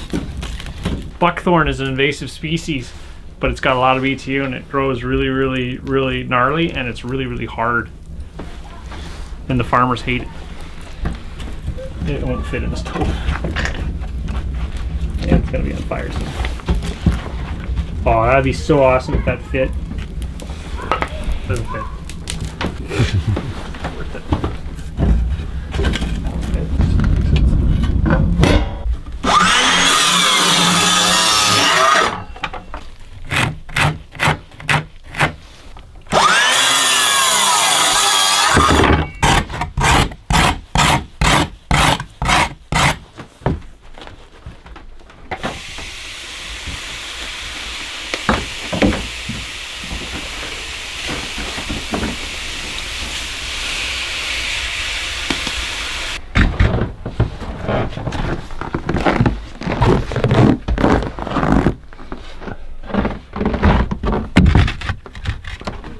They're letting all the heat out.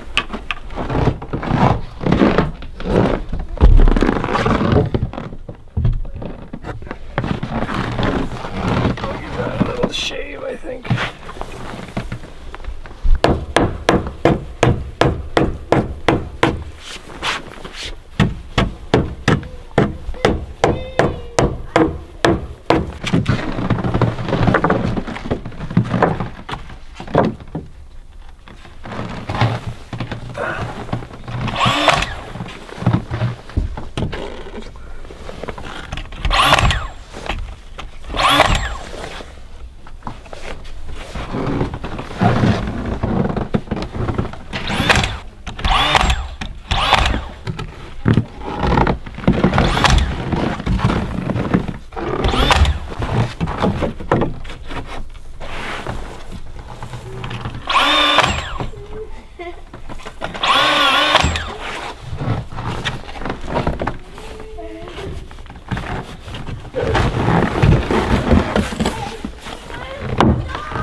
All right, let's check to see how our temperature is doing upstairs. What do we got? We have just above the point of freezing. We have 4 degrees Celsius.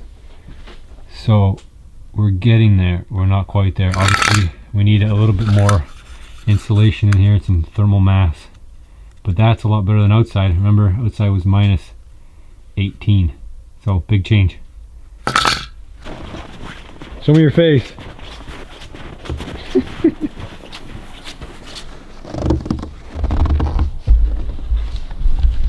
Oh, the look of disappointment. All right, let's go have a look. So they had their Quincy going, and I just looked out. It's they lost the roof on it. So as natural lessons go, that's what happens. Let's have a peek.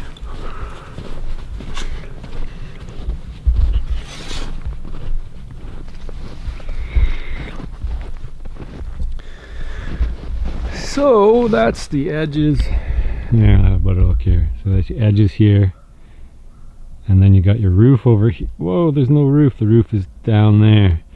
So when they were digging, they dug too deep and then they broke off the section here. Probably because there's two of them, they dug too aggressively and then they broke it off and then it collapsed.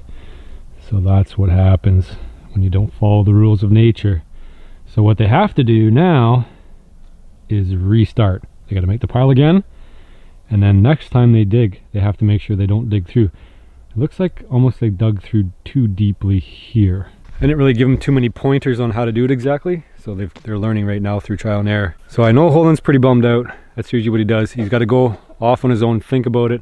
His buddy's still here. He's probably going to be up for redoing it, but I think they're going to run out of time today to do it, but they can always pile it back up, and that'll be another project that they can work on later.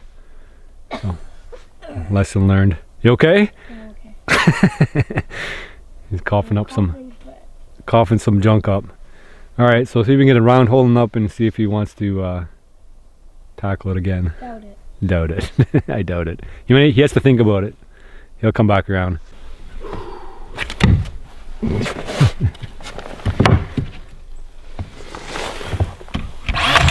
Nothing like trimming a window when it's minus 20.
All right, another thing people have been asking about a lot is rain deflection, water deflection, etc., etc. So you can tell right now we do not have any troughs right now, but the idea is we can run a trough from one side all the way to the other side here in the corner, and it's going to back up here so you guys can get full perspective. So at the back end of the corner, you see the trough would come down here. We'd be able to collect in a downspout, and then we could mount at least a couple barrels, maybe 3-4 in pyramid shaped or whatever, and then that could be fed back into the cabin to our kitchen space here, which is below that window. We can plumb that in and we can have a gray water collection system from rainwater. So right now as it is, that water drops basically on the decking here, and of course it's piling up with ice. So it's a pretty small issue. Not a major issue, but it's a concern, right? You don't want all that water to be dropping on your head when you're walking down the deck, and you don't want a bunch of ice piling up here either. Especially as spring comes, it's going to become more and more of an issue, and then the water landing on the deck ruins the deck, etc. So yeah, the rain trough system will pretty much eradicate that, collect down in the cisterns here, and then feed back as gray water. We're not going to do that now. That'll be season 2 at the earliest, because we're not going to be plumbing anything in here in the winter. We'll still look at that a little bit later, but just to know we are on top of it. We have considered it. Tape measure. So Kevin's going to talk while he works to make this part of addressing cabin concerns more interesting. So Can you do two things at once? I don't think so. Okay.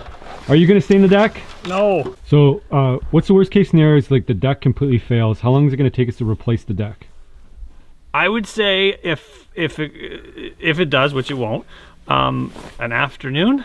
Yeah, and so if we painted it every single year, how many afternoons would it take to paint it every single year? You'd 10 afternoons for 10 years, whereas if it goes completely bad, well, that and the cost, right? So like if you had to go and spend, you're probably spending about $100 in stain in order to stain a deck that doesn't really need it in the first place. So does it, I don't know, just doesn't make any sense. So Kevin was very unsuccessful doing two things at once. If you didn't notice, he was not able to work and talk at the same time. So regarding the staining, we're not going to stain any of the walls either because they don't get wet enough for long periods of time enough to rot. And for the same reason, we don't want to have to do it every single year or every 5 years or every 10 years. It's just not something that we think is necessary, so we're not going to do it. Now, the deck can be replaced in an afternoon, as Kevin said. So, and that's the thing, the wood, it took us like 2 seconds. We haven't even nailed it down yet. It's kind of gravity held right now, which is kind of cool. So we can literally just take it, pop it up, and replace it instantly.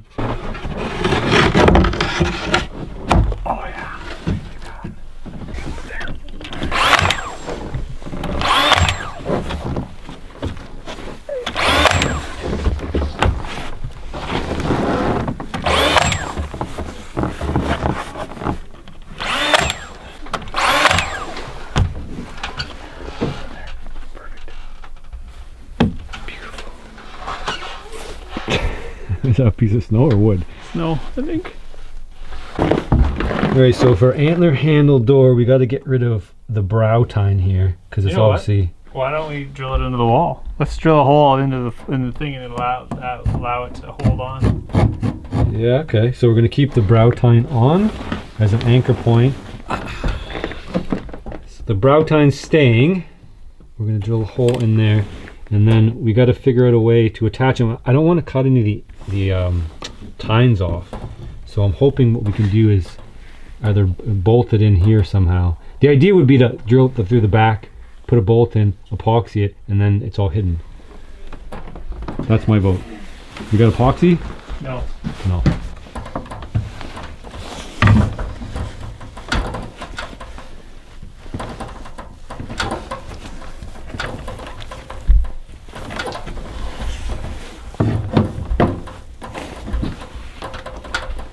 Oh yeah, it didn't have to go in as far as I thought. Looks sweet. Craftsman. Drilling through the back.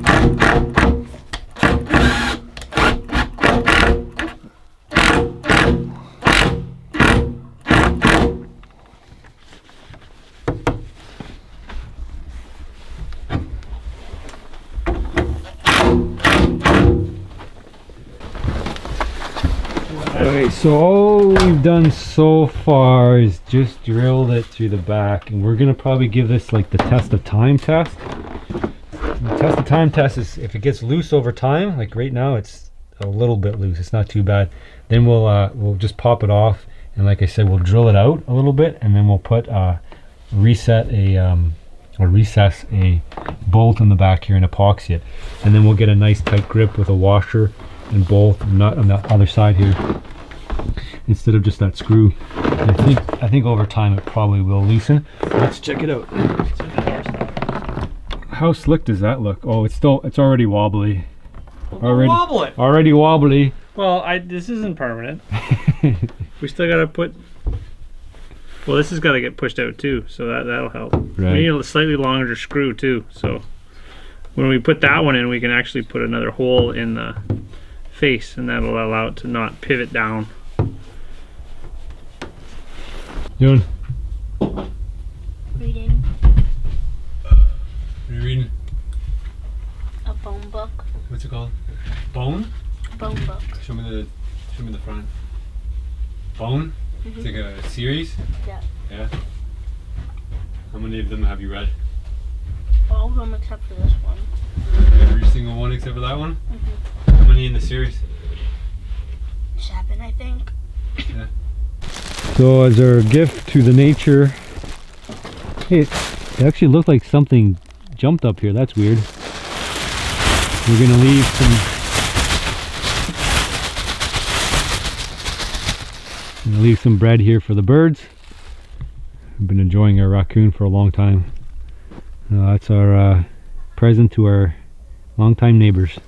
Okay, so Holden wanted some help this time doing the door because obviously it collapsed. I think you want some pointers this time. You're pretty bummed out because it fell last time.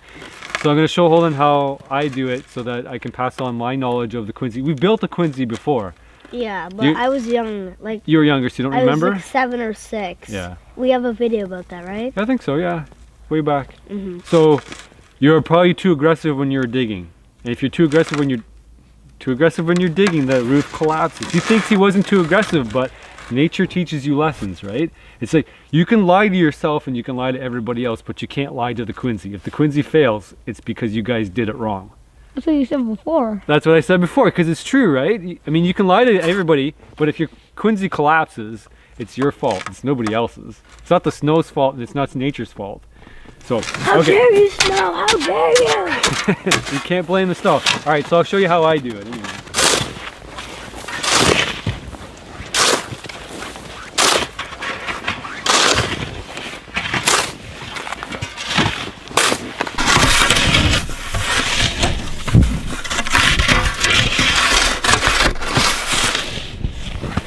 You have to crawl in and start working away. Okay, so you see the shape of it? Yeah. Now you're gonna go, watch, you're gonna go in, you're gonna claw in, you're gonna claw around both sides, and then you're gonna claw up. But you can't claw too, like that's how thick you want your wall to be. So you want your wall to be that thick at the top. So if you start digging up and you puncture through here, it's gonna break off. So you want nice thick long wall.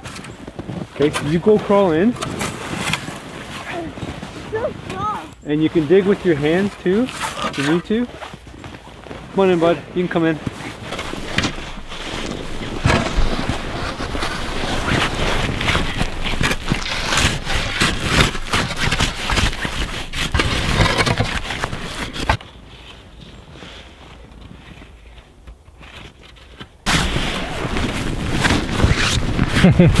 They're almost there. You got quite a bit left to dig out, right? Yeah. Yeah.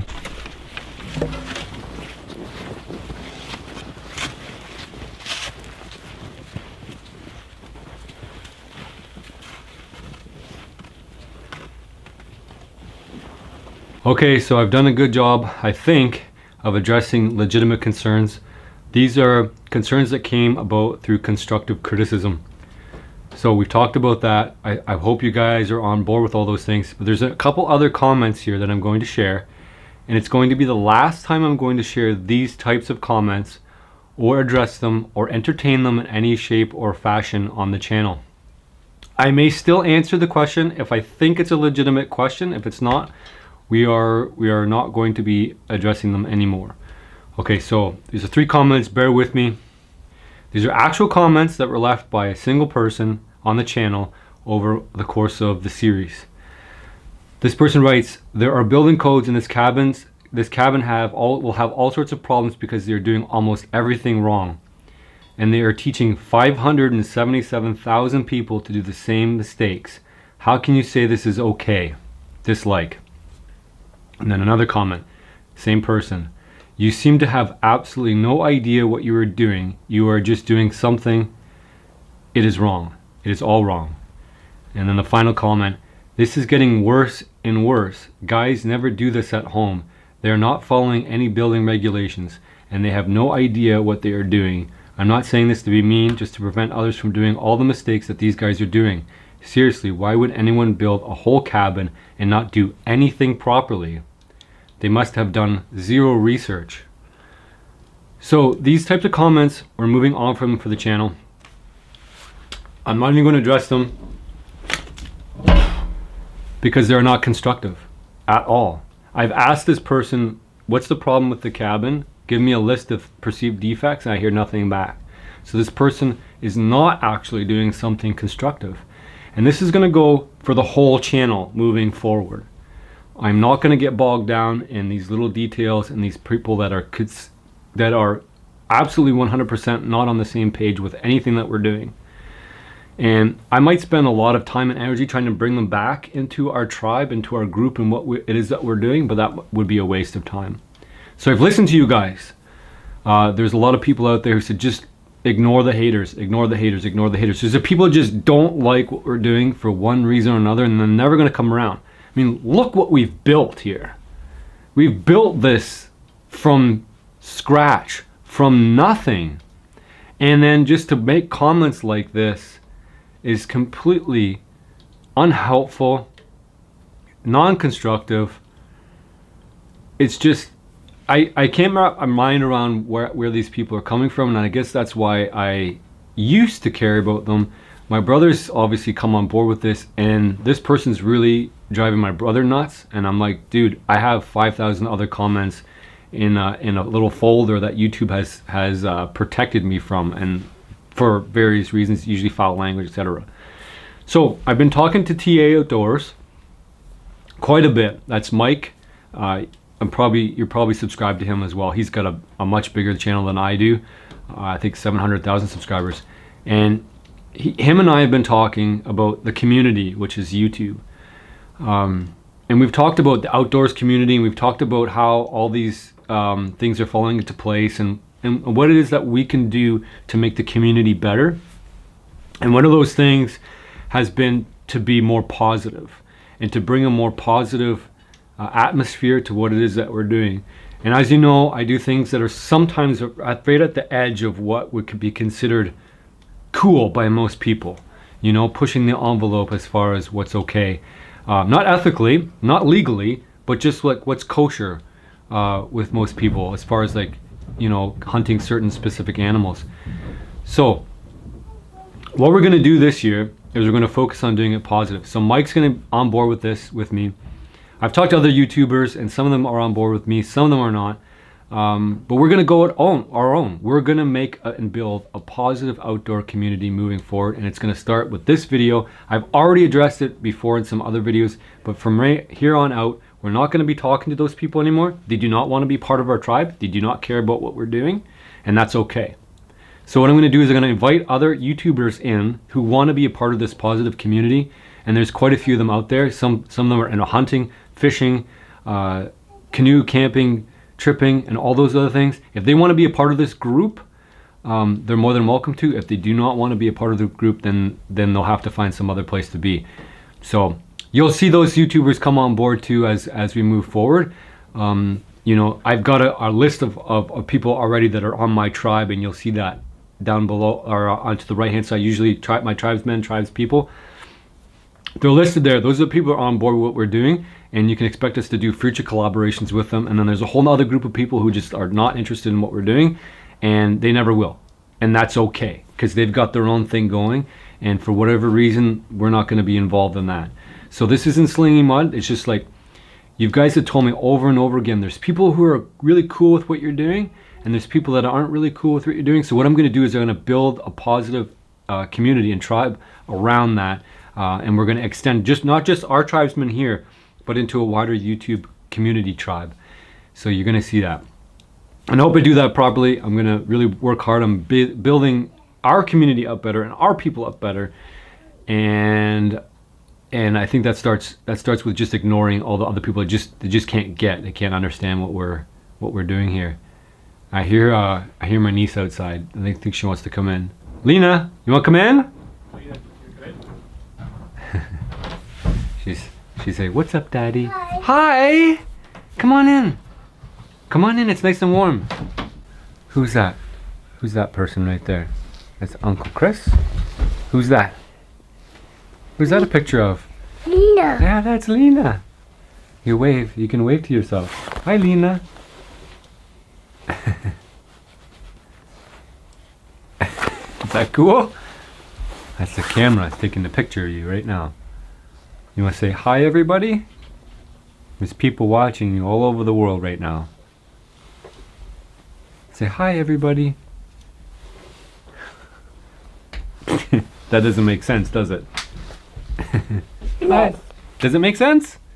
No. No, I didn't think so. Everybody all over the world's watching you. I don't think so. What's up? You don't think so? Well, I'll have to show you later. You can see it on the computer later. How about that? Later. Later. Do you like her cabin? I like coffee too. What'd you say? I like coffee too. You want coffee too? Yes. Do you want double? Yes, please. Yes, please. You don't drink coffee, you silly goose. All right, say bye. Can you say bye at least? Even though it doesn't make any sense? Say bye. Bye. Bye, see you later. Here, we'll turn it off, watch. Bye. Boop. So a pretty cool tool you can use when you're building Quincy is one of these garden rakes or a trowel. So Holden's got the trowel inside now and he's scraping the top. You can use the rake too, it works really good. Just scrape the top off and then shovel it out with your legs and feet. And then if you have a guy on the outside, he can shovel the rest out. So basically what he's doing is hollowing the inside out of a snow pile. And because of how it packs, it'll be solid. So as long as it has about 2 hours to sit after it's been piled, the air will kind of exit out of the snow for the most part, and it'll start to bind together and pack. It's called sintering, if you're curious about the scientific term.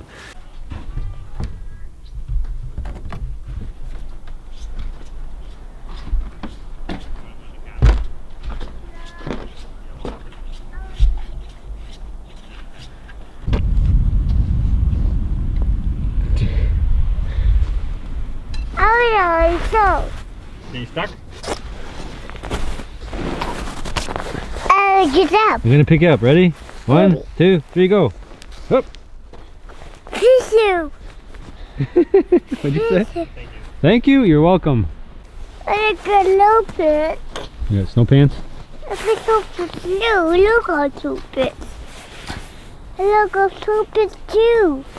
Dad. That's Daddy. Daddy has Hello, Uncle Chris. You got it. I'm Uncle Chris.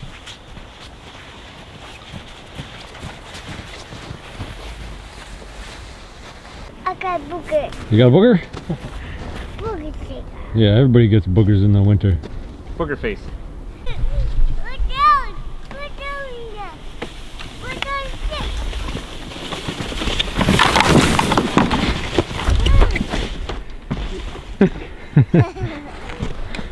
I did the whack. How old are you?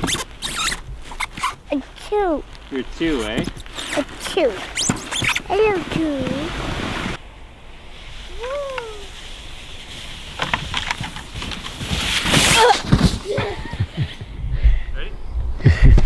You always hit the tree that time. I know.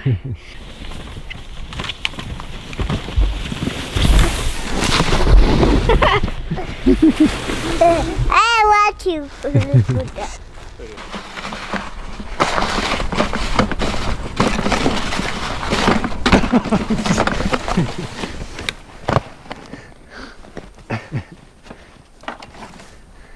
Did I get airborne that time?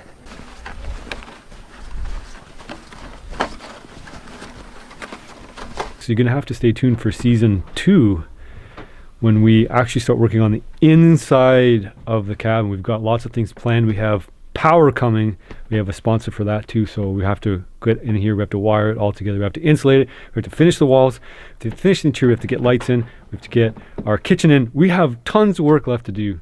Tons and tons and tons of work. And I actually really enjoyed making this series. It's a nice change of pace. I'm glad that you guys really enjoyed it as well. Getting a lot of positive feedback, which is nice because it's such a deviation for what we've been doing otherwise earlier. So I was obviously concerned with changing the pace up, but I found it nice and relaxing to come out here and do this and work on a project together with other people where I'm not sort of off on my own doing survival. This is like modern day stuff. So anyway, I really appreciate you guys' feedback, and I hope you guys will stick around for season 2. There's a lot more to come, and we'll get this so it's livable. And looking forward to being able to spend my first night in here. It's not quite there yet. It's too cold, but we're getting there. So, any final parting words? Why don't you tell them, before we go, why don't you tell them the story about that lock? Where did that lock come from? Let's see the size of the key. Perspective-wise, it's a huge key. So this was from a job I did that it was a decommissioning of an old jail cell. So these didn't make it to the scrapyard. So they basically, so this is the idea. This will go on the front of the cabin, so you'll have a giant jail cell key. So let's talk about refurbishing stuff. We'll have to do a rundown on cost, so I think you'll have to wait till next season. We'll crunch some numbers, figure out what it costs to get to this point, and then what it costs to get to our next point, which is going to be pretty much finishing everything up on the inside. So yeah, it came from a jail cell, a jail lock. What jail? Can you say? I'd rather not. You're not supposed to take treasures from those Well, sorts no, of teardowns. as long as you dispose of it, you decommission the cell so nobody can get locked into the cell. And as far as I'm concerned, nobody can get locked in that jail cell because the lock's right here. So it's going to get a new life. It is Part of our cabin. Probably much more. What's the word? Happier life. It'll be a happier life. We won't have drunks and vagrants and stuff held in here. Well, you never know. What are you saying? So somebody asked about the OSB, and obviously we hadn't tarp. OSB is this stuff. It's chipboard made of mostly glue, and yeah. So I'm gonna send this over to Kevin. But basically, people are concerned that having it wet, it's gonna fall apart and melt. So the problem with OSB, if you leave it submerged in water for many months, you're going to have delamination. It's going to puff up like I don't know, it's going to puff up. So the standard building practices in Canada, Northern Ontario, they use OSB on the floor. If they get it out of the weather within a month, you're in good shape. Now, OSB is actually considered a vapor barrier on a floor. Now, somebody commented we should have put vapor retardant, vapor barrier on the floor. It is a vapor barrier. It has a 40 ng rating, which is a 1 perm, which 1 perm is an American standard. It's actually rated as a vapor barrier. Now, our framer, we've consulted him. He says absolutely this is what you would use, and there's no need for a vapor barrier underneath here. If you did put a vapor barrier underneath here, you'd have a double vapor barrier, and what happens when the two impermeable surfaces meet, condensation forms, water, and then you'd have mold, and everybody knows mold is bad. Obviously, you could use plywood at the bottom. On the bottom, there's no reason you can't use plywood versus OSB. It's just OSB is cheaper than plywood, and that's basically it. It's just cheaper than plywood, and it does as good of a job as plywood would do. So there's no reason to spend that extra money. This is going to be covered over.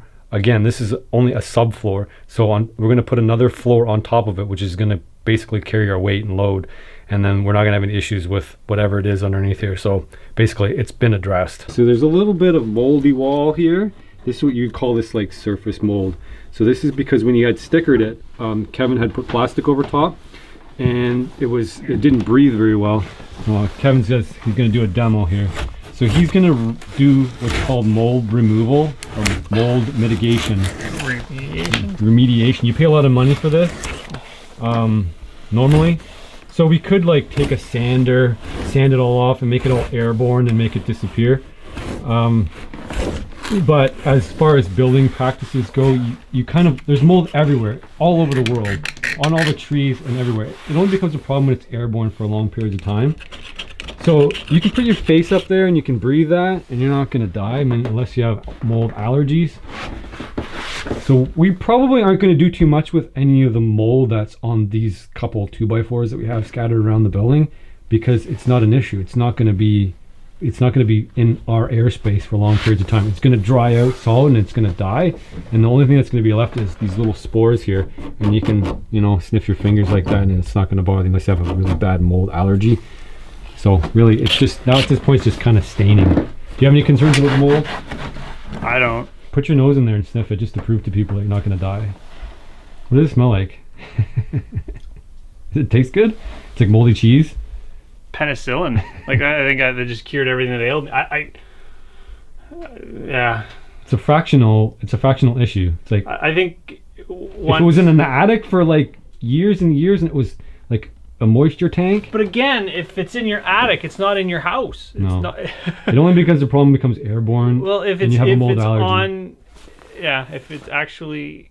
if you're touching it and you've removed the moisture and you let it dry out, it has no food. It has no water to actually make it go, make it actually mold. So once you've removed the water, it just dries out and it's fine. Yeah, it's the spores that bother people. If you have a mold allergy. Yeah, that's the mold thing. Like I mentioned it because it was a joke, and I know I do a bad job. Well, I don't do a bad job joking. People understand my humor, understand I'm joking. So it's not like I do a bad job joking. It's like everything you say on the internet, people think you're being serious. Like it's the end of the world, and people have heard so many things about mold. They think instant death, they think instant sickness, but it's like if it was trapped in an attic. And it was being blown around, or you had some kind of furnace system blowing the mold all over your house, that would be an issue, you know, because it would be growing and moist all the time. But this is dry, and it's dry as a bone now, and it's going to continue to dry, and then it's going to be sort of locked in the walls forever. And then because it's not going to get wet, it's not going to come back to life, and it's not going to produce new mold spores. So the only spores that are there are now. And I know this is probably not making it sound like it's not an issue, but it's not an issue. You just kind of have to trust us because we live in Canada and we build with this stuff all the time. And our environment's not a very moist environment. It's actually fairly dry, especially winter. Minus 20 degrees Celsius, this stuff's bone dry. It just can't hold moisture any longer. And as far as the cabin goes, and as it gets heated, it's going to dissipate even more. So it's not a concern. And using the wet wood is the same thing. The stuff's drying out on the walls, and it's taking the shape that we've given it. We've fastened it to the walls, and now it's taken the shape that we've given it. So whether it can shrink or not might be another question. You might lose an inch on a board length or something like that, but it's not going to be a factor at all in the finished product. Kevin says it's not going to lose an inch. So we'll see. I mean, you guys can check back through the years. I'm more than happy to do an update video, and we can see if it's shrunk. But everybody we talked to said if it shrinks, it's going to shrink together all at the same time, and most of it's dry to begin with. I don't know why we're talking endlessly about this. It sounds like we're justifying ourselves, but we're just like trying to legitimately address your concerns. If anybody's out there going to actually go out and build a cabin, because that's what people say.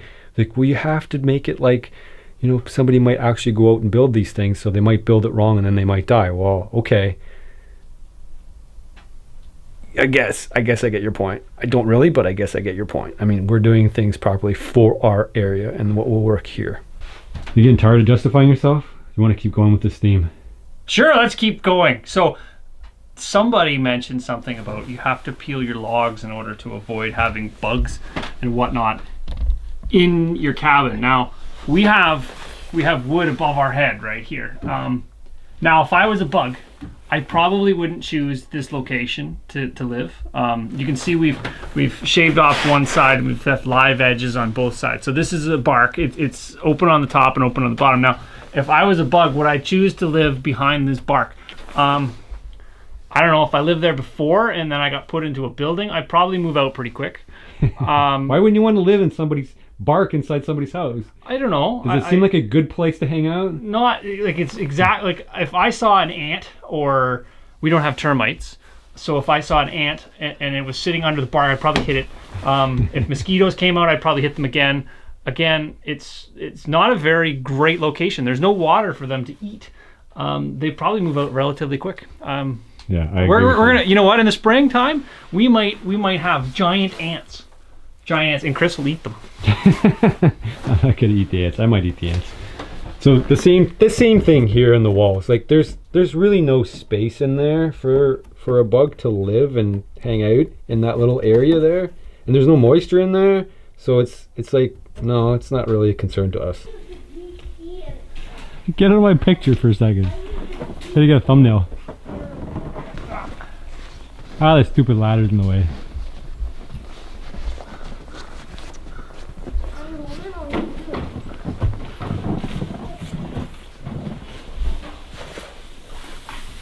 Still in the picture. I am? Yeah. Is the ladder still? Yeah. You and the ladder.